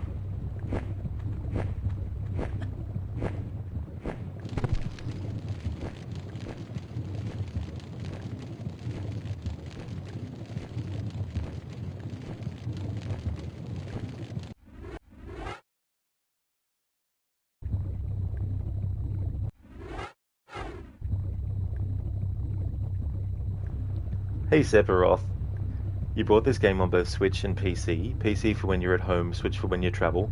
And yeah, you understand the difficulty getting the originals to work on PC. You grew up with these games as a kid. You're a true Tomb Raider vet, and you uninstalled the old versions of the game since you can play them without any issue now with these remasters. You hope they redo 4 and 5 as well. You doubt 6 will get a remaster. That game straight up needs a remake, like Anniversary, though you do like Angel of Darkness even now. That's definitely a good idea, Sephiroth. I like that idea to have it on the Switch so that you can take it with you and play it that way. And that's one of the things that I think is really cool. I don't have a Switch myself. There was one point where I wanted to get one, but I really only get Nintendo consoles nowadays for like Mario, Metroid, or Zelda, to be honest. But It's been a long time since I've owned a Nintendo console, I must admit, though. But I do like the idea of being able to just take the game and have it be portable as well as be on the console itself. So that's really cool. And it's definitely a good idea, you know, because there's so many great mods and everything for the old school games on PC. But it can be a definite chore to try and get them to work properly. And I had an issue with Tomb Raider 3 where things were fine, but then one time I loaded it up and things went really weird with the graphics, and I was like, what the hell's going on here? So I had to spend hours trying to figure out what it was, and then when I actually fixed it, a new problem was created. So I was like, oh great, now I've got to figure out what the hell is causing this new problem, you know. So not having to worry about that is definitely a very positive thing with these remasters as well. And I could definitely understand with Angel of Darkness being something that people would rather a remake for as well. Maybe they could still bundle it with the remasters of 4 and 5, but we'll just have to wait and see, I guess, and see what happens.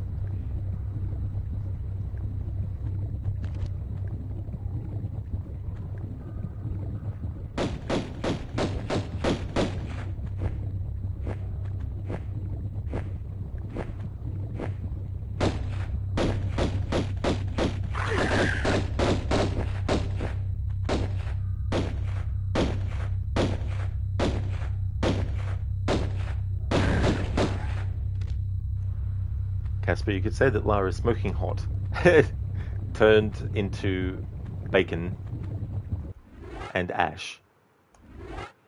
Shaky never knew Lara was a solid surface. Lava was a solid surface. Yeah, back in 1996 it definitely was, apparently.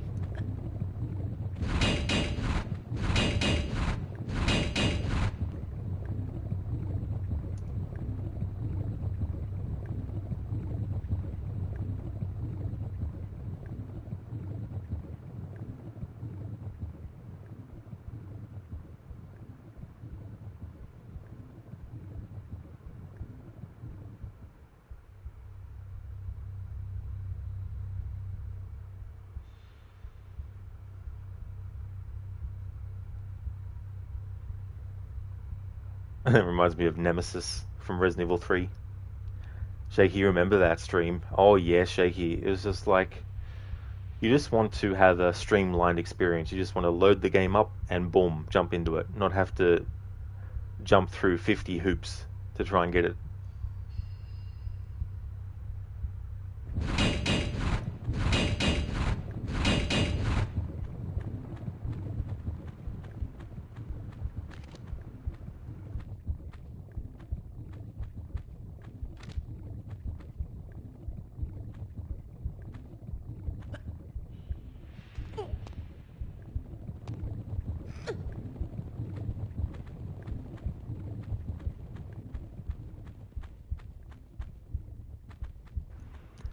Sephiroth, one of the best things about Tomb Raider 1 so far in this remaster to you anyways is the music actually works, and so does the FMV sequences, and not to mention the fact that you can now tab out of Tomb Raider 1 and not have it crash due to being ran in DOSBox.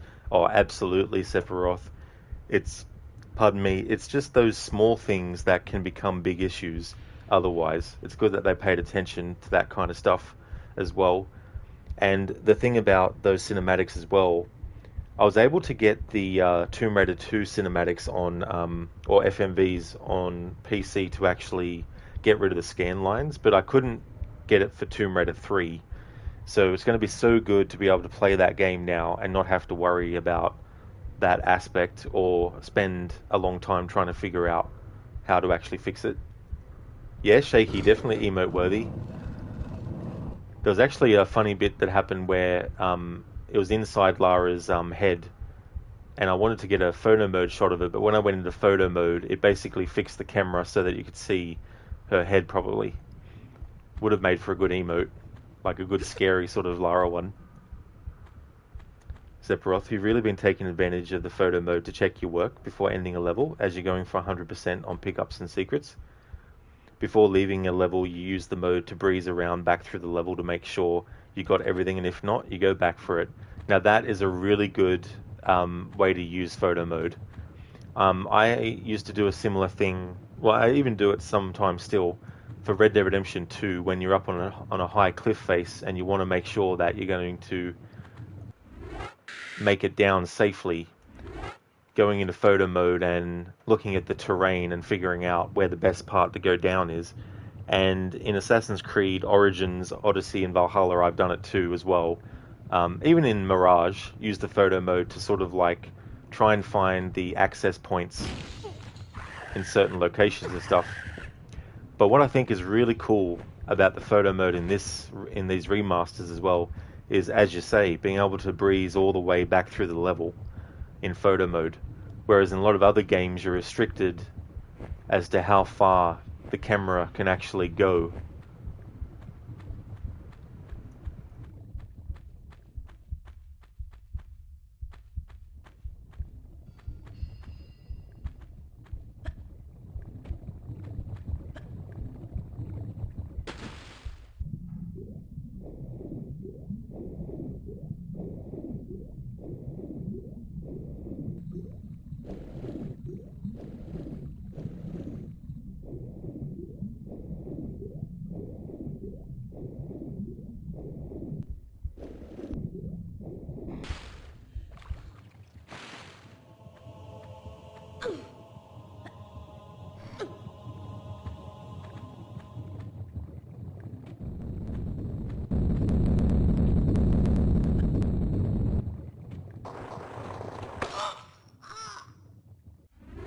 Free death.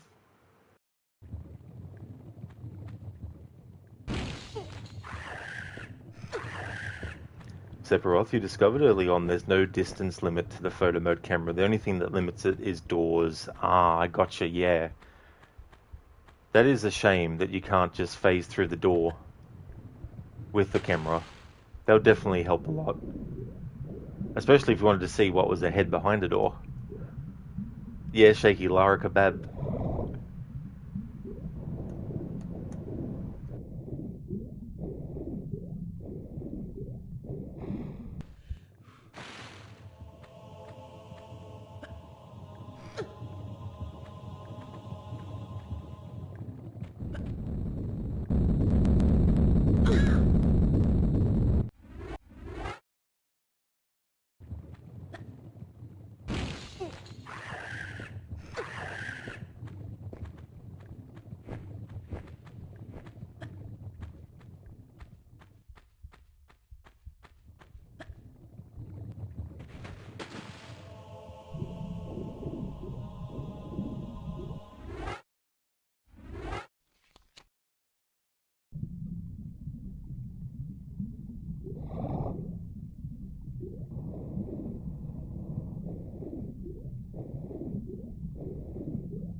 Sephiroth, one of your friends asked you today, how long do you think Lara Croft could survive in a zombie apocalypse? And you told him not only would she survive indefinitely, she would probably find a way to fix it. That's so true. Because that's the great thing about Lara as a character, is that she has a lot of tenacity and determination.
Hey there, Rosie. What's going on? We are now in one of the last few levels of the game. How's it going? It's very interesting what the trick is here.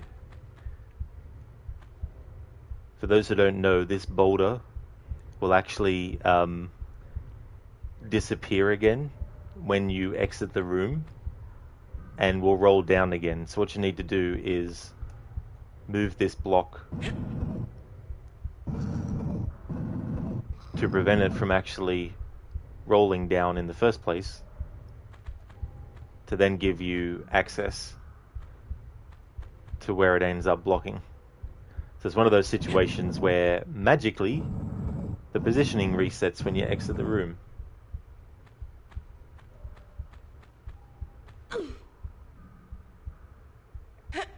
Did you get eaten by a whale? It always reminds me a bit of inside Jabu Jabu in Legend of Zelda Ocarina of Time.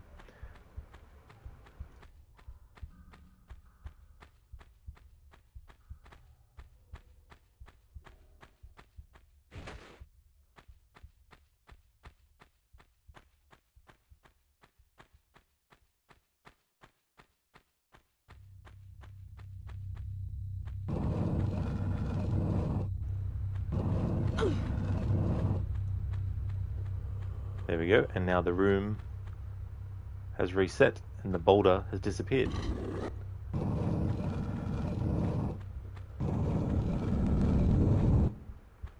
Voila. Sephiroth, you're watching the guy who raided you a little bit ago, and he said something about the pulsating heart beating environment of this level, at which you said, this level is a real heartthrob. It really is. I used to think that the texture of the ground here reminded me of not pizza topping, but the actual top of the pizza itself once it's cooked. Or just like all the cheese.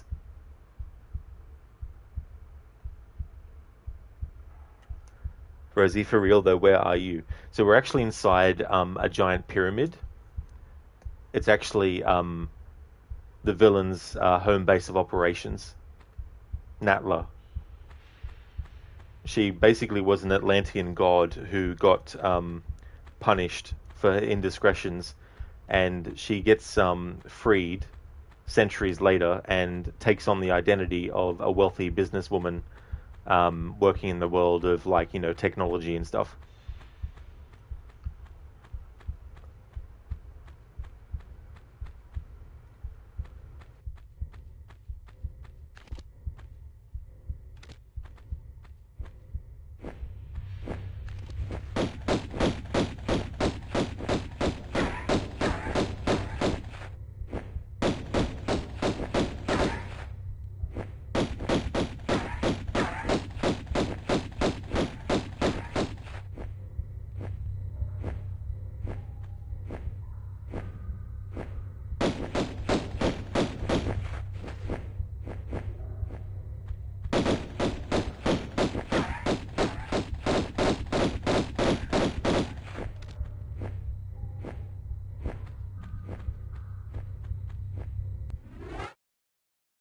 Lizzie, oh my god, she's a Templar. She's been alive for centuries.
Rosie, come see me at my flesh pyramid. We'll hang. Yeah. It's like you ask a interior decorator. It's like, yeah, I want to really liven up the place. I want to give it pulse. What do you have in mind? How about flesh and pulsating flesh walls? I got you. Coming right up.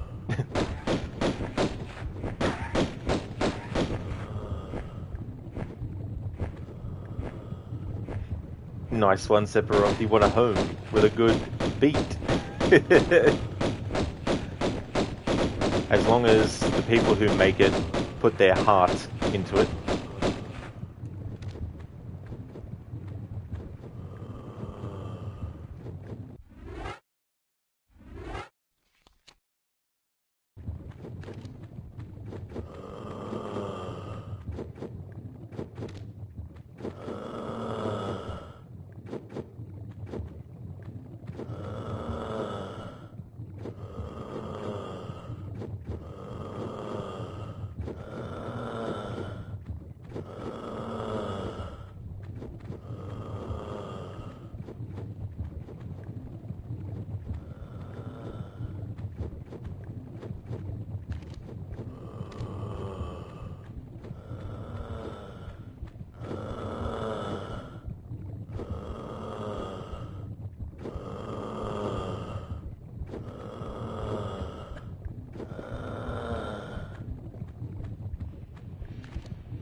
Sephiroth, you pre-ordered this game way back in October, and it's been like waiting for Christmas ever since.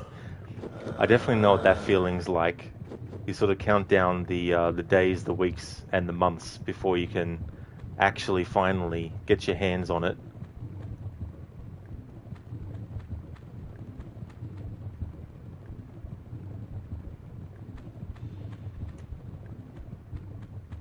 Rosie, you wonder what the best cut of flesh pyramid is.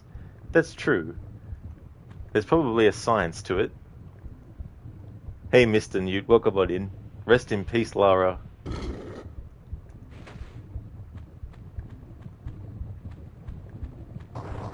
Oh. Gotta be careful in these old games. One tiny misstep in the wrong direction and Lara gets caught on a slope and slides off. Rapster Dan, thank you so very much for the follow.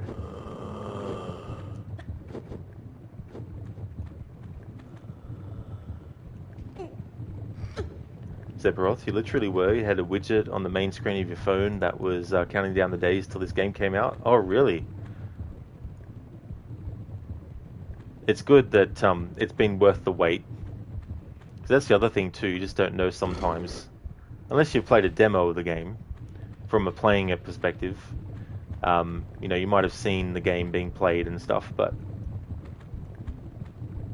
it is good when games come out and they are really, really well done.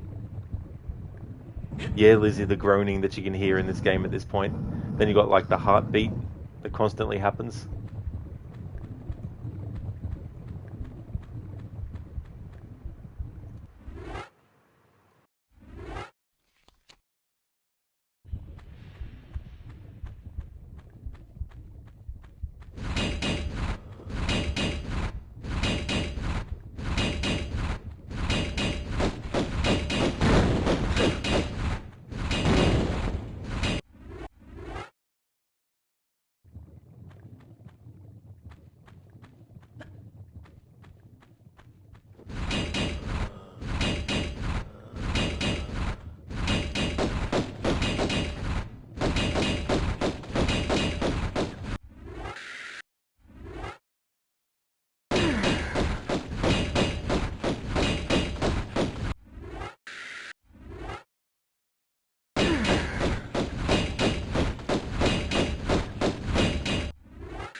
Sephiroth. You're playing these games again, but for the first time in order. Tomb Raider 1, Unfinished Business, Tomb Raider 2, Golden Mask, Tomb Raider 3, your absolute favorite of any Tomb Raider game ever, and Lost Artifact. That is really cool. Yeah, that's a good idea. I've never actually played the expansions before, so instead of playing them as part of the remastered playthrough, I'm going to leave them until I do my annual playthroughs, because I want my annual playthroughs to be in the old school graphics. So for the first time playing those DLC, I figured that I'd want to play them in the old school graphics and tie it into an annual playthrough as well. But yeah, Tomb Raider 3 is definitely a great game. My favorite overall is still Last Revelation. My next favorite would be Tomb Raider 2. So I'm very much looking forward to playing Tomb Raider 2. I mean, I'm looking forward to playing Tomb Raider 3 Remastered as well. But I am also really looking forward to Tomb Raider 2 to see how they've treated a lot of stuff with the remaster in that game.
Rosie Lava Croft, am I right?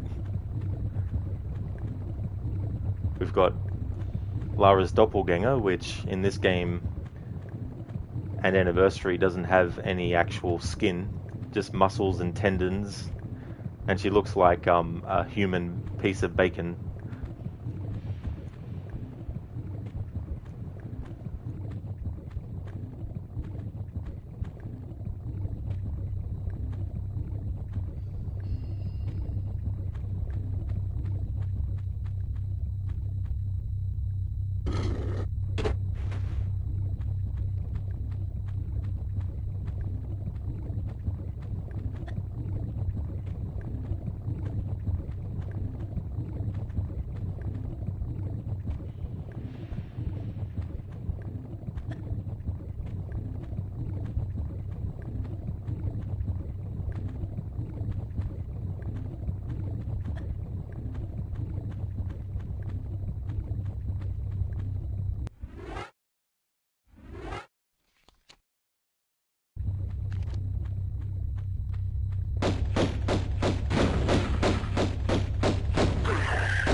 Sephiroth, for you, the order from most favorite to least goes as follows: 3, Lost Artifact; 5, 4, Angel of Darkness, Anniversary; Tomb Raider 1, Unfinished Business 2, and Golden Mask. For the rebooted trilogy, they're just kind of there for you.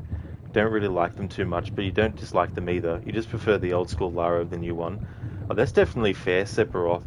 I like both versions, and I definitely, see the separation of fans who prefer the old ones over the new ones, that take it to an extreme sort of level where they treat it like it's a do or die thing.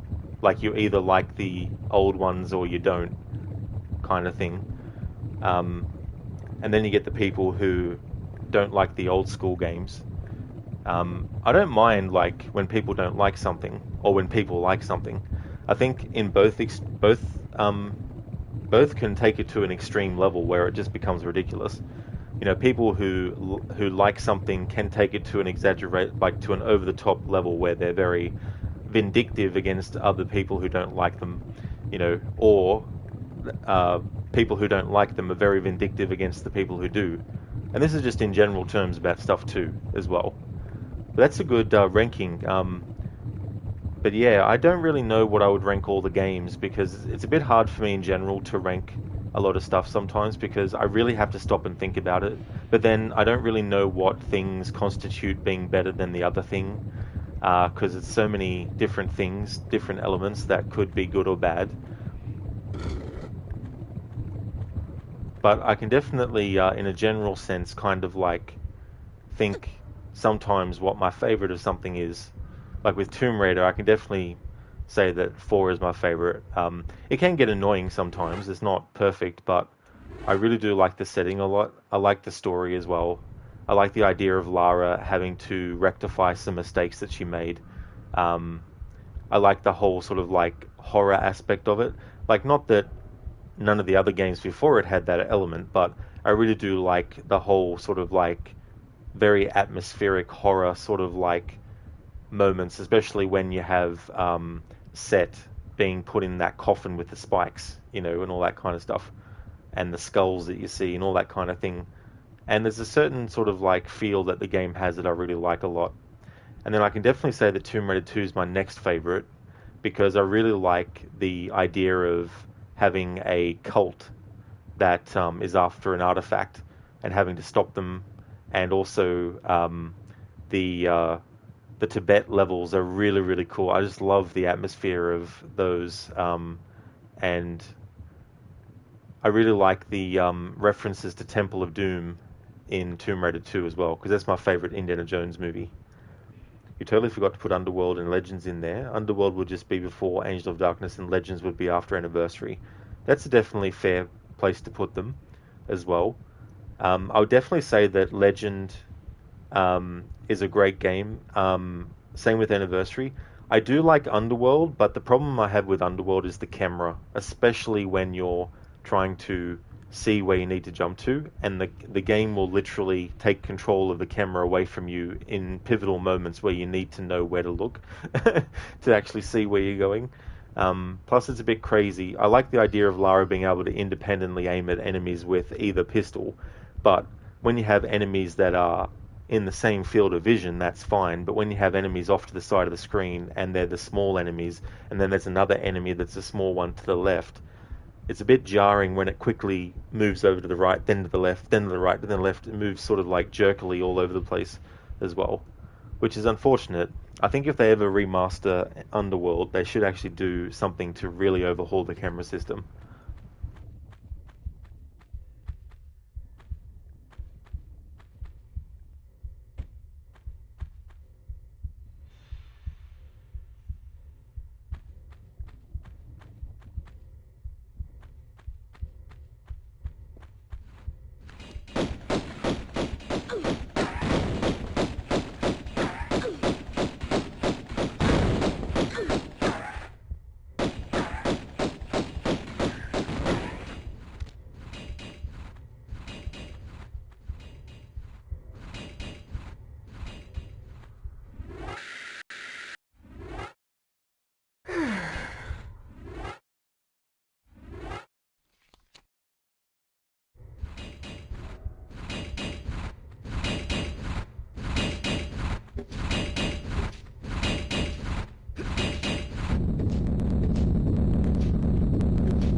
Sephiroth, you don't know if Underworld needs to be remastered. To you, the game looks very good, even by today's standards.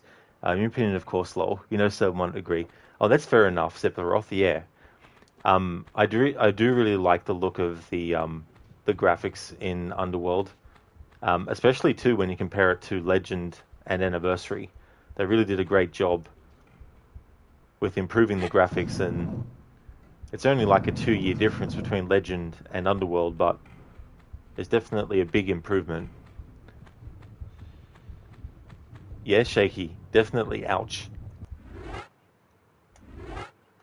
So many things in these games that would cause a lot of pain.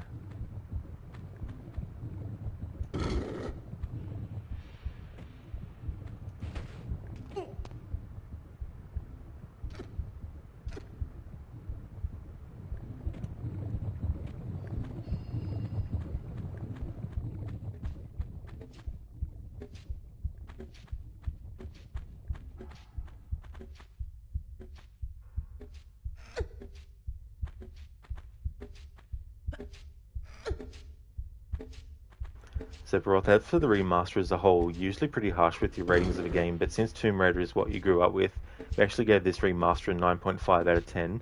The only thing you docked points for was no updated F&V sequences. Granted, they work now, so that brought them some points back. That's true. Yeah, I wonder though how, like, although, yeah, for the remastered part of it, I was going to say, I don't know how many fans would have liked them to. Yeah, but if they, yeah, no, if they were both, if they had remastered the sequences and still had you able to, see the original through the flick of the button, or the press of a button like you do for the actual in-game graphics, I think that would have been good too. But yeah, definitely great that you can get them to play without having to worry about getting the right patch to fix up the issues and stuff. And it does show its age, of course, but I do like that they're in widescreen and that they've done something at least to them to optimize them enough to be played or to be, decent visual.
Sephiroth, and one of the things you've really been happy about so far is that they added Lara's roll feature that appeared in Tomb Raider 2 and onwards.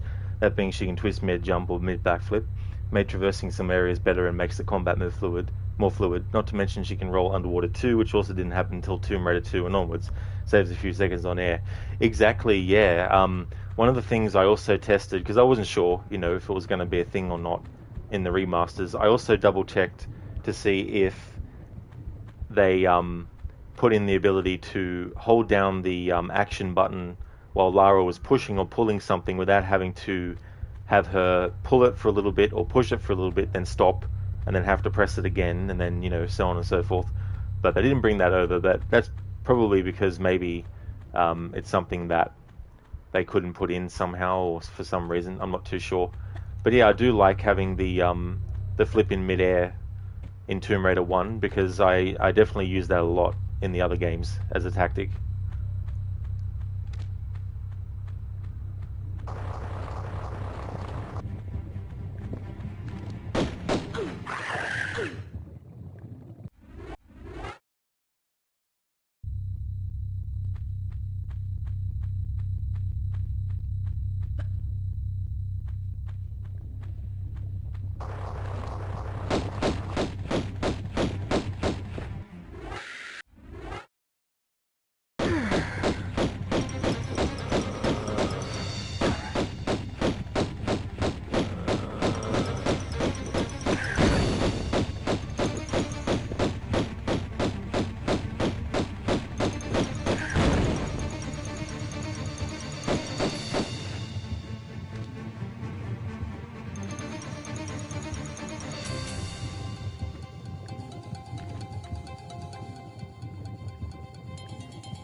And here we go, Bacon Lara in remastered form.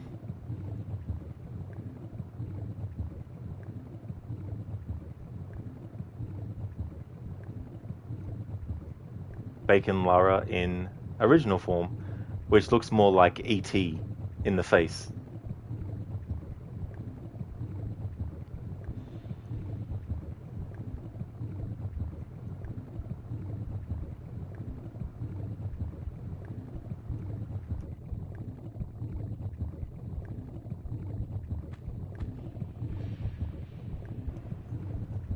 Darling, now dance. Sephiroth, and you talk a lot sometimes, especially about Tomb Raider. Sorry if you get annoying. Oh, Sephiroth, definitely don't worry about that. Like, I definitely don't mind having people discuss things. That's for sure. And take as much text as you need to as well.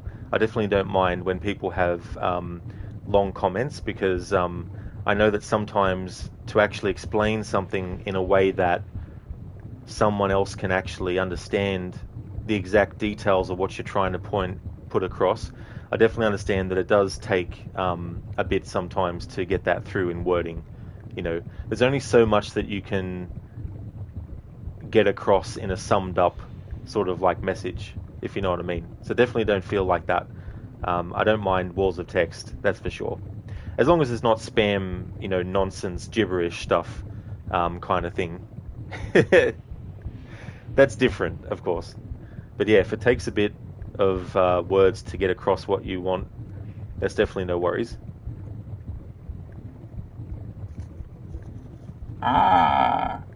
Phone home. Thanks for redeeming the Bane impression, Casper. That's okay, Sephiroth. I definitely understand.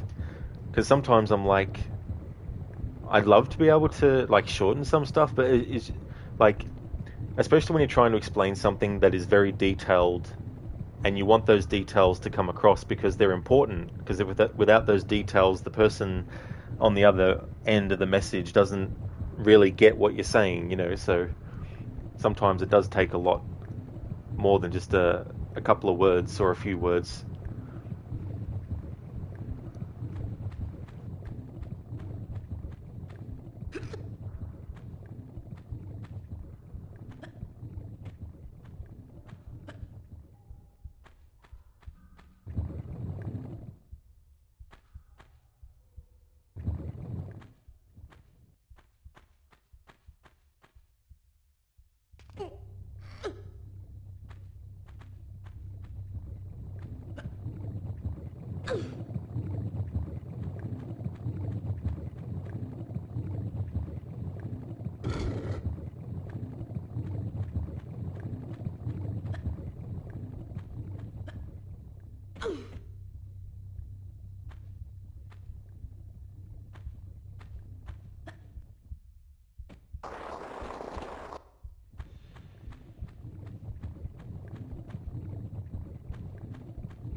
Rip Bacon Lara.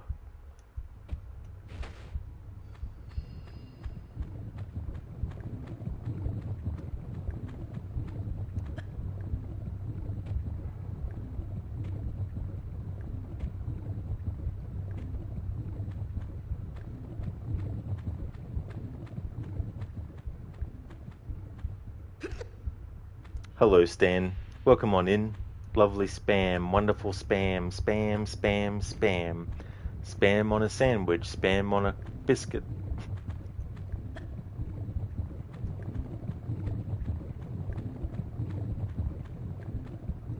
That could be good instead of redacted. Spam. How's it going, Stan? I mean, Spam. And Spamly was happy.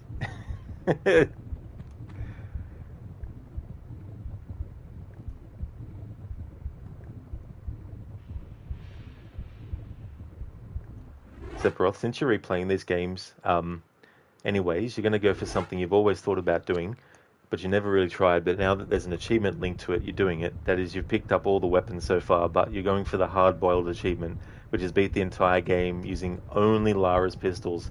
I've never done that myself.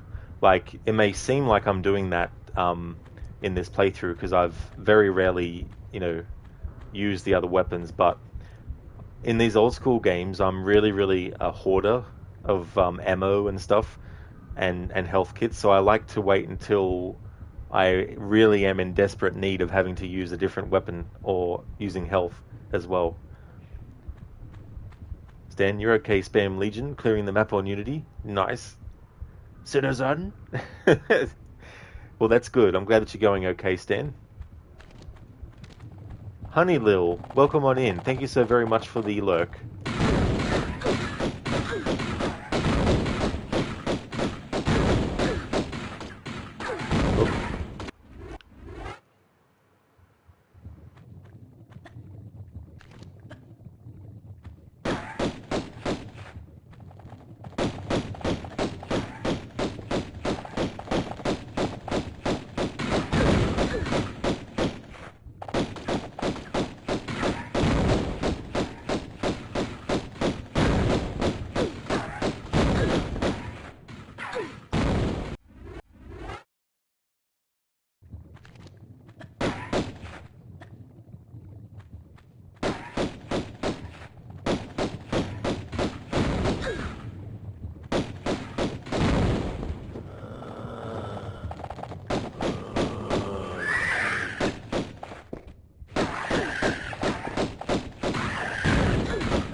You can't do this. We condemn you, Natla of Atlantis, for your crimes, for the flagrant misuse of your powers, and for robbing us of ours. You can't. Breaking the three bond of consent that our people are ruled and secured under, and invading Teopan and myself with our army, our warriors, empty from our pyramid, so that you can use the pyramid, its powers of creation, for your own mindless destruction. Mindless? Look at you! Neither of you have one squirt of inventive juice in your heads. Wasters. Let's just do it. Tehokan! You use the sacramental place as a source of individual pleasure. As some freak factory. They're survivalists, a new generation. A slaughter heap now. And you. We're gonna lock you in limbo. Make your veins, heart, feet, and that diseased brain stick solid with frozen blood. Greet your eternal unrest, Natla! You won't rest either, or your damned continent death.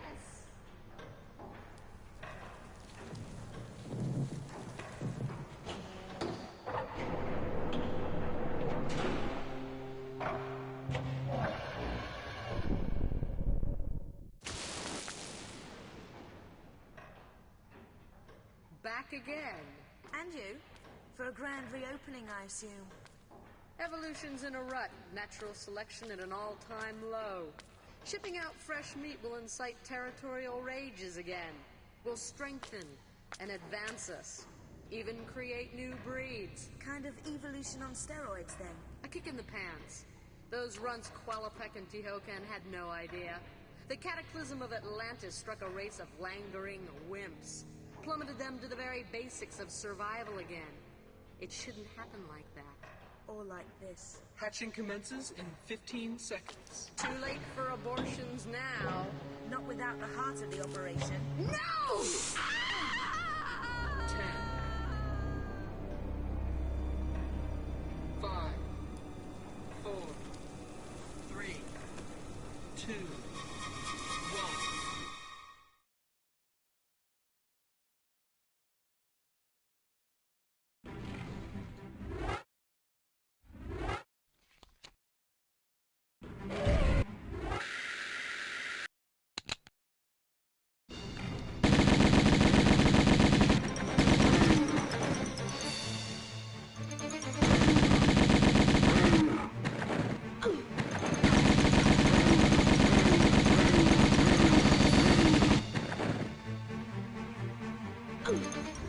Damn it.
Casper 4000 Uzi ammo. Exactly.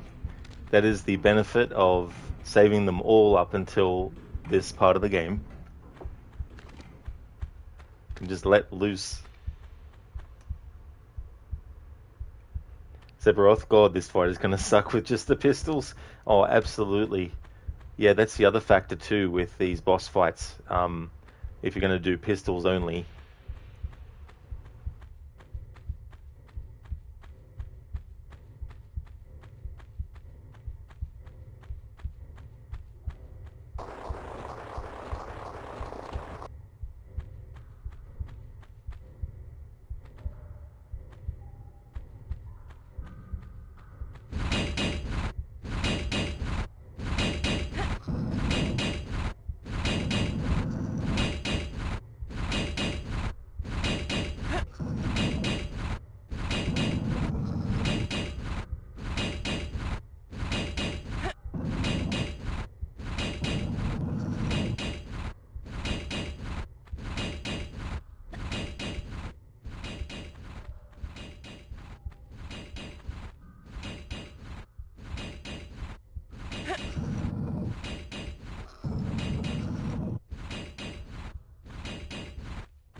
Hello, Sailcat.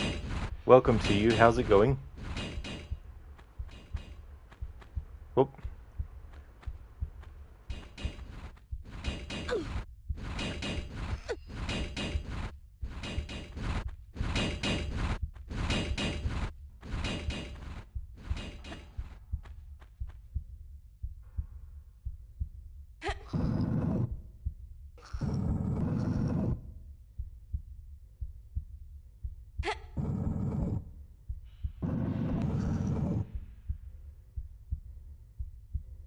Sailcat, really? You won this game yesterday, the Steam version. Oh, congratulations, Sailcat. That's cool. That's awesome that you're able to experience these without, having to pay. That's cool.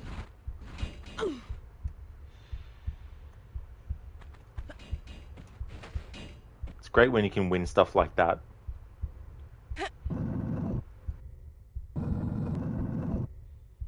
I mean, sure, winning $1 million or something would be would be awesome. But in terms of video games, winning something for free is good. You're already going to buy it for Xbox. Oh, I see. Yeah, the PC version looks great, by the way. Oh, that's good that it does. Because I was saying earlier that with the remaster for console players, especially if you had fond memories of playing these games on like the PlayStation 1 or something like that, it's good to have them playable on modern consoles now. But for PC users, it'd be good too, because they don't have to go through the rigmarole of actually setting things up necessarily, like, getting all the patches and stuff. Sephiroth, you didn't win this game. When you saw the announcement way back when, you were just like, shut up and take my money now. Yeah, I don't blame you for feeling that way.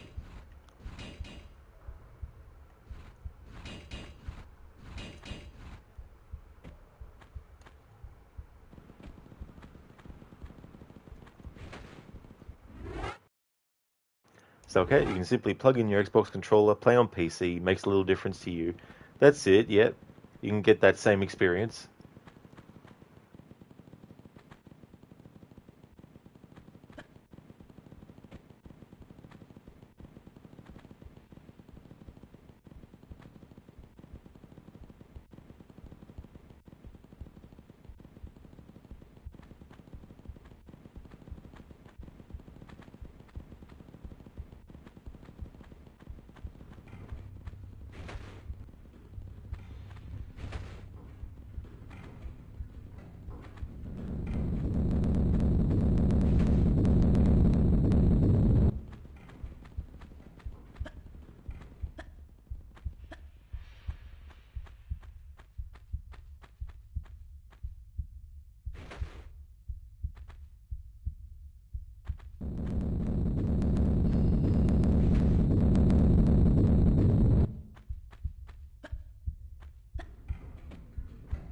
Salcat, how do you sidestep with tank controls?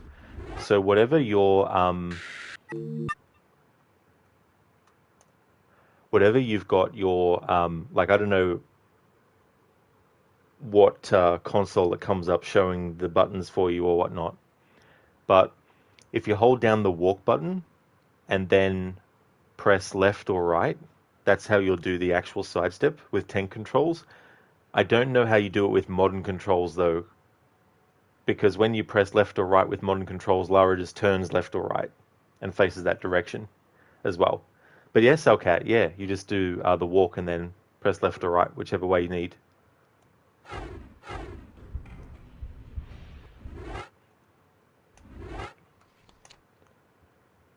Sephiroth, God, you heard that boulder on your game just now and you panicked in yours and you were like, where is it? Where is it? Oh no, Sephiroth, you'd be like, where the hell? Reminds me of like movies where there might be a ringtone that they use that is similar to people's ringtones and they're like, oh, is my phone ringing? Oh no, it's just the movie. So okay, you tried modern controls, but it feels wacky and you can't backflip with those. It really did feel weird, Salcat, I must admit. Like, I tested it out for a bit because I was just curious to see what it'd be like, but then I was like, oh no, I'm going to go back to tank controls. I'm just so used to it by now with these old school games. And even with the remastered version, the way that these games were programmed with the grid-based terrain and stuff, I'm just like, I'll just stick with what I know, what feels the best.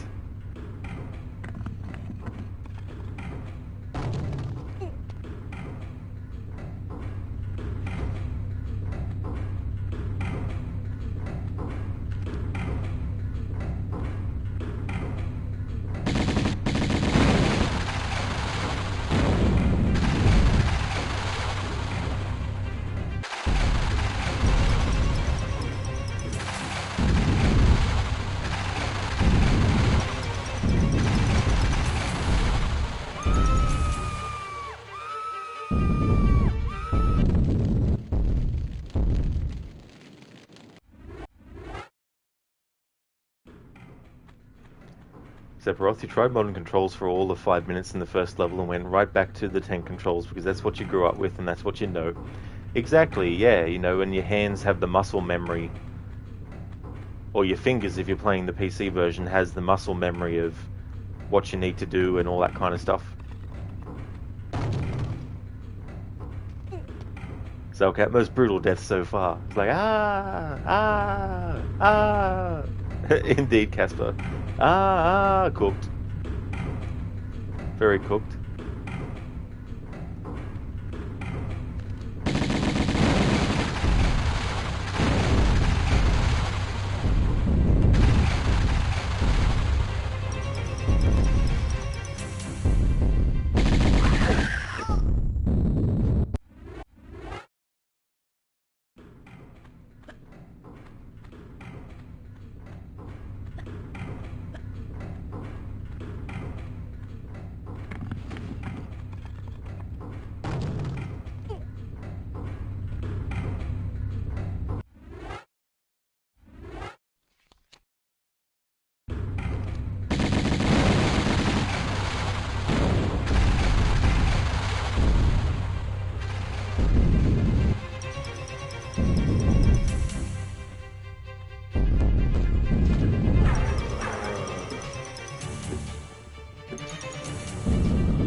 Alright, game. I'll use another health kit.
Sephiroth, Lara Croft saved the world and immediately commits hara-kiri and jumps into a lava pit. Her job was done anyways.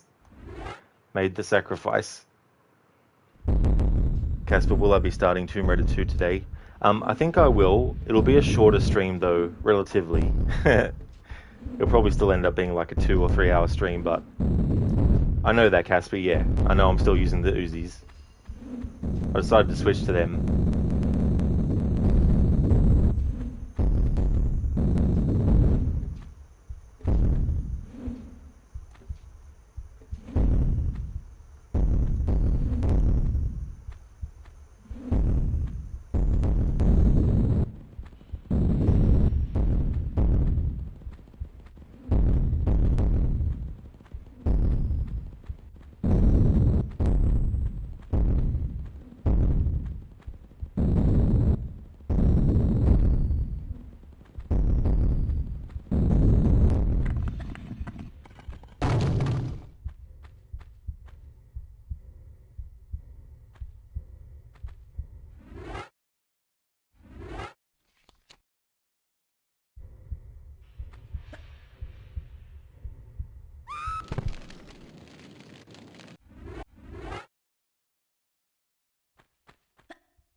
The only impression is mine.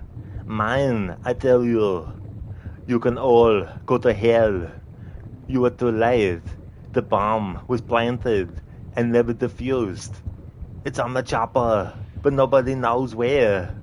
It's gonna blow, but not right now. Everybody, get down! Now! Hey, Hermione, thank you for the Arnie impression redemption. How's things? Welcome on in. Zalcat, took you a while to figure out how to exit the game. Had to Control-Alt-Delete yourself out the first time. Oh, wonderful. Hermione, welcome to Creative Ways to Make Lara Die, featuring Rod Legion. Yeah! Yeah, it's interesting seeing the remastered version of these deaths.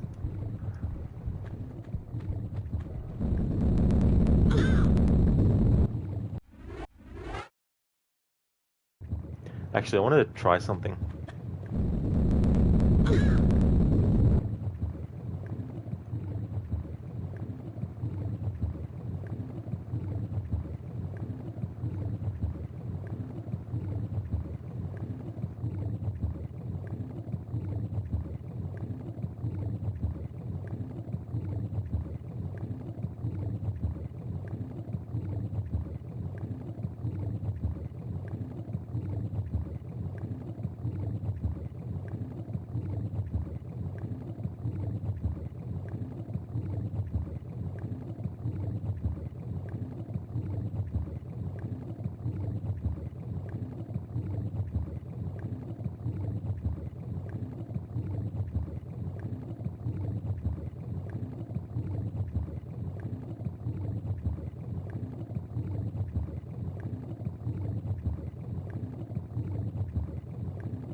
Actually, hang on.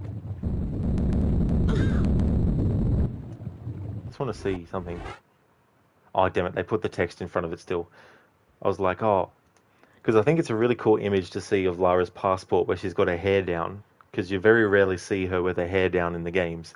You do in the, well, at least in the first Tomb Raider movie, you see her with her hair down. I think it's the scene after the manor gets broken into and the big shootout and the delivery guy comes in the next day.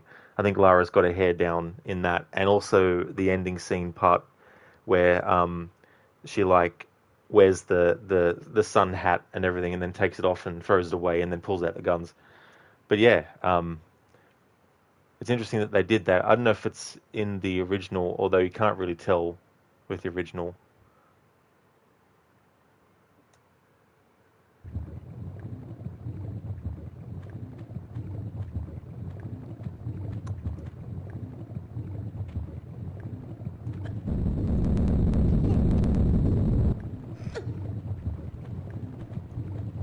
Really, Sephiroth?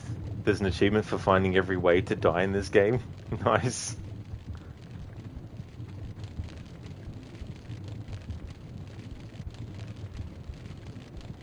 Selkachi's like, Rod, take my head. Pick me up.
Hermione, also you've also wondered how come heroes can always hang on to a ledge even though a giant rock is right over their fingers.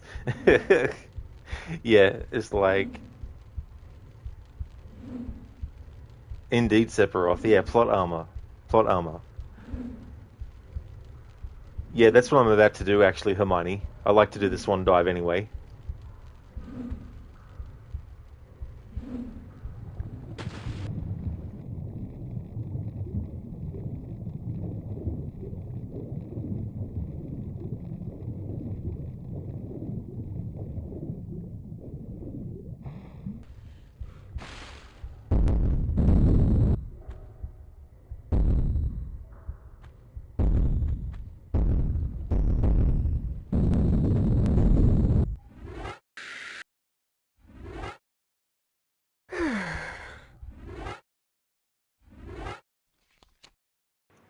I've actually got it set, Hermione, when I'm streaming, to not have the PlayStation, like the thing pop up. So I probably might have gotten it, but I just don't have it popping up on my broadcast.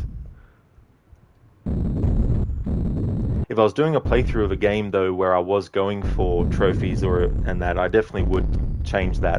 But yeah, I've got it, got it set to that.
Sephiroth, well, you're off for the night. It's 4 a.m. here, and you should probably sleep for at least a couple of hours.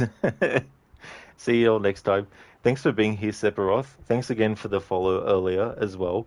And I hope that you have a great rest. And I hope that you can get, at least a couple of hours sleep, if not a whole lot more. But thanks again for being here. I hope that you have a good one. Hermione, photo mode is such a great feature in modern games. In OG mode, yeah, you're definitely right, Hermione. I do like it as a feature a lot. It's a shame that a game like Stray, for example, didn't have it, because I think if there was a game that people would have used photo mode a lot for, it would have been for a game about cats. I think that was a bit of an oversight. Salcat, in OG mode, she's smiling, and Remaster angry. That's it.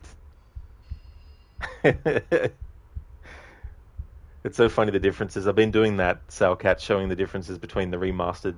Because, when you play the original versions, not the remastered version, but like when I switch to old school graphics, I can still move the camera 360 degrees and do photo mode. But in the original game, you can't really move the camera 360 degree around, so you can't really get a good look at character faces and stuff. So that's what's great about photo mode in this remaster, and being able to switch back to the old school graphics, is seeing what changes they've made to the character. See you, Sephiroth. You have a good rest. Hermione, yeah, true. Stray could have used photo mode. There are a great many excellent photos from Red Dead 2. Absolutely, Hermione. It's great to play around with the settings as well.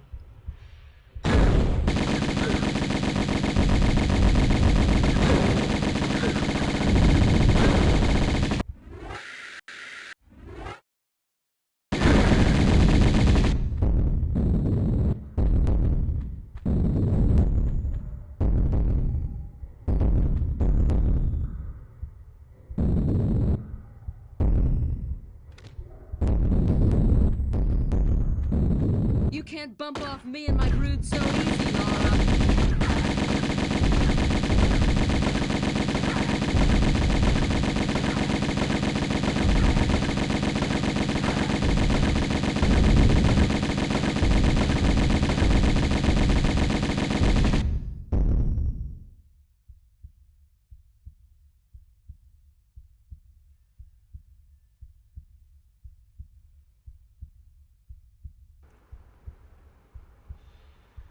Still got an angry look on the face, but still smiling when dead in the OG.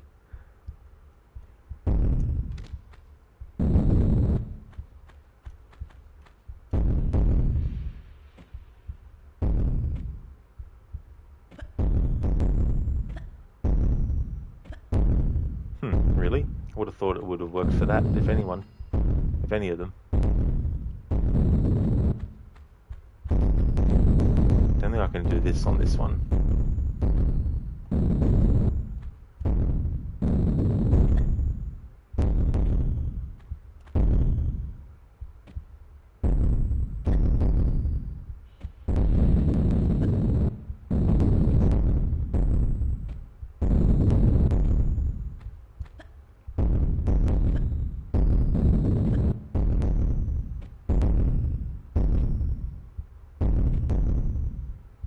Definitely can't do it on that one.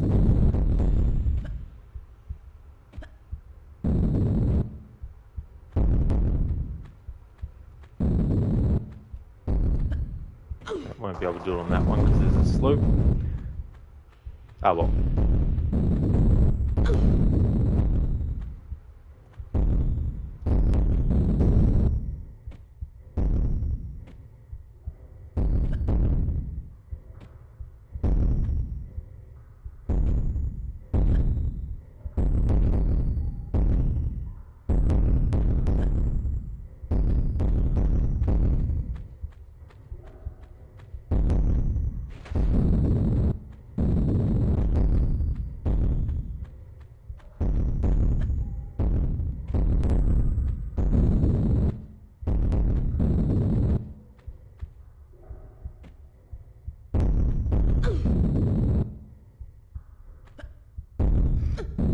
I used to not care about photo mode in games. Now that's the first thing you check out.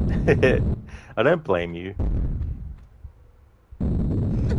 Salcat, she looks so much better in new graphics. That's true, Salcat, you know. I mean, there's something, you know, charming and nostalgic about how Lara looks originally. But definitely remaster looks much better. Natalie, you just can't bump me off and brood so easily, Lara. Lara just proceeds to pump her full of lead while simply jumping back and forth to avoid Natalie's projectiles. Exactly, that's how you do it. That's the best tactic. Not really, I'm just being facetious. But if you want, and you got enough health packs, you can pretty much just make your way up to the top here without killing Natla.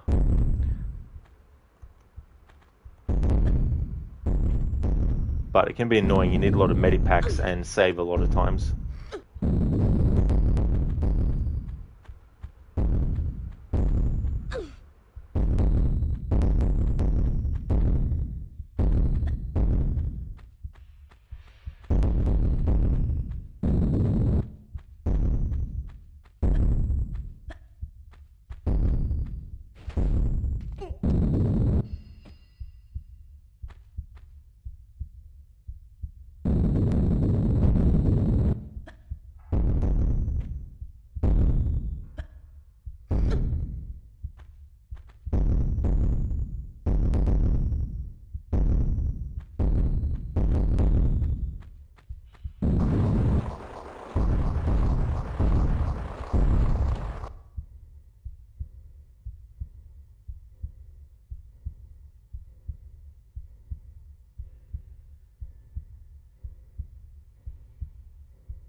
Thank you, Hermione, for the GGs. Same to you as well, Salcat. Thank you for the GGs too. Salcat, you wonder what the mods are going to be like on PC? Yeah, I wonder if they're going to be able to bring in things like the sprint to 1 and 2, because they didn't introduce the sprint until Tomb Raider 3, and the duck and crouch as well. They didn't introduce that till Tomb Raider 3. Alright, so it looks like they're going through the credits for all of the remastered stuff, so I'll just skip that. Hermione, God, you love these old FMVs. Probably just your nostalgia talking. There's definitely a certain charm to them, and even when you look at games that came out 2 years after the original Tomb Raider, the advancement in FMVs was just out of sight. You know, when you look at the other games that used them. Also, Crawl, you beat me to it. Exactly, Hermione. And actually, speaking of Crawl, I saw that the move that they introduced in Chronicles, where you could actually have Lara do a kind of roll outside of like a crawl space, they actually brought that into Tomb Raider 3. So if they can do that for Tomb Raider 3, they could probably do that for Tomb Raider 1 and 2 Remastered. Music, Nathan McCree. These are the original Shelley Blonde. The very first Lara Croft, Shelley Blonde.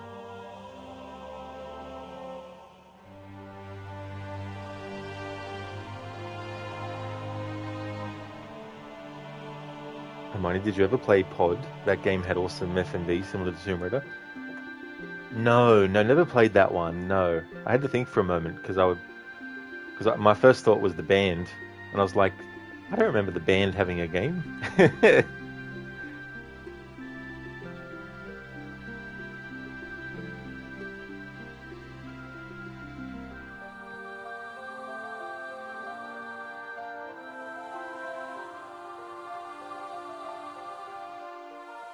I like that.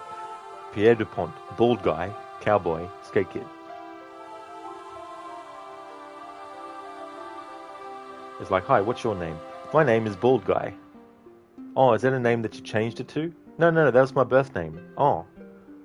But how did they know that you were going to be bald when you're an adult? They didn't. They just called me Bald Guy. That's my name. And I'm proud of it.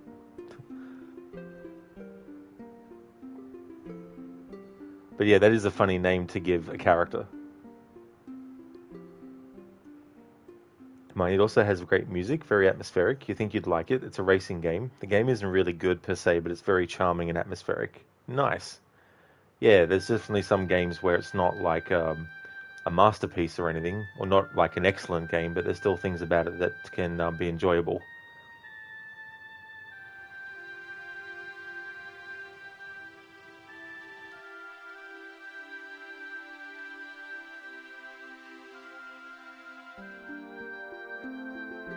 And then Judith Gibbons played Lara in Tomb Raider 2. I think she played her in Tomb Raider 3 as well. Oh, you can... cool, you can scroll up. That's good. Anyway, final statistics. 9 hours and 55 minutes, 17 of 45 secrets found, 248 of 357 pickups, 254 kills, ammo used and hits, 11,896 versus 8,684. Medipacks used 14.5, distance travelled 54.65 kilometers.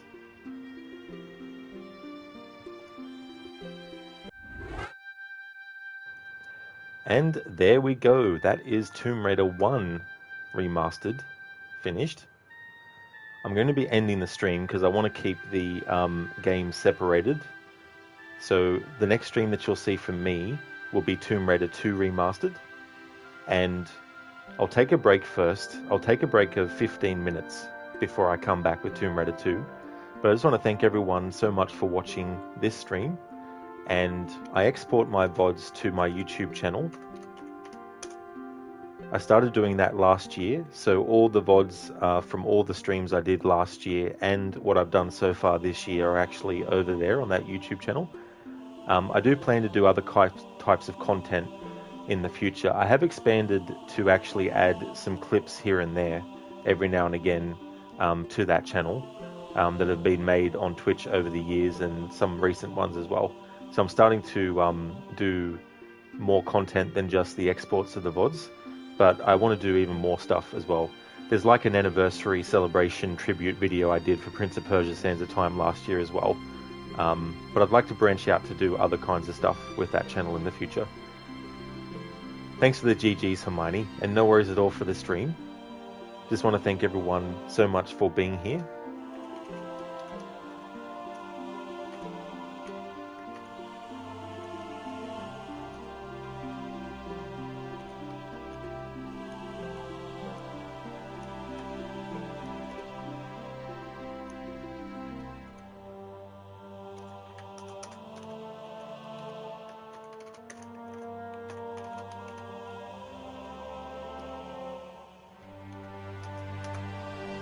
Would like to highly recommend people check out Radium's channel. Radium is also playing through the remastered Tomb Raider 1, 2 and 3 trilogy. Also highly recommend checking out Shaky. He's playing through Deus Ex Human Revolution at the moment. I want to thank everyone so much for watching the stream. I'll be back in 15 minutes with Tomb Raider 2 Remastered. Thanks for watching. Be back soon.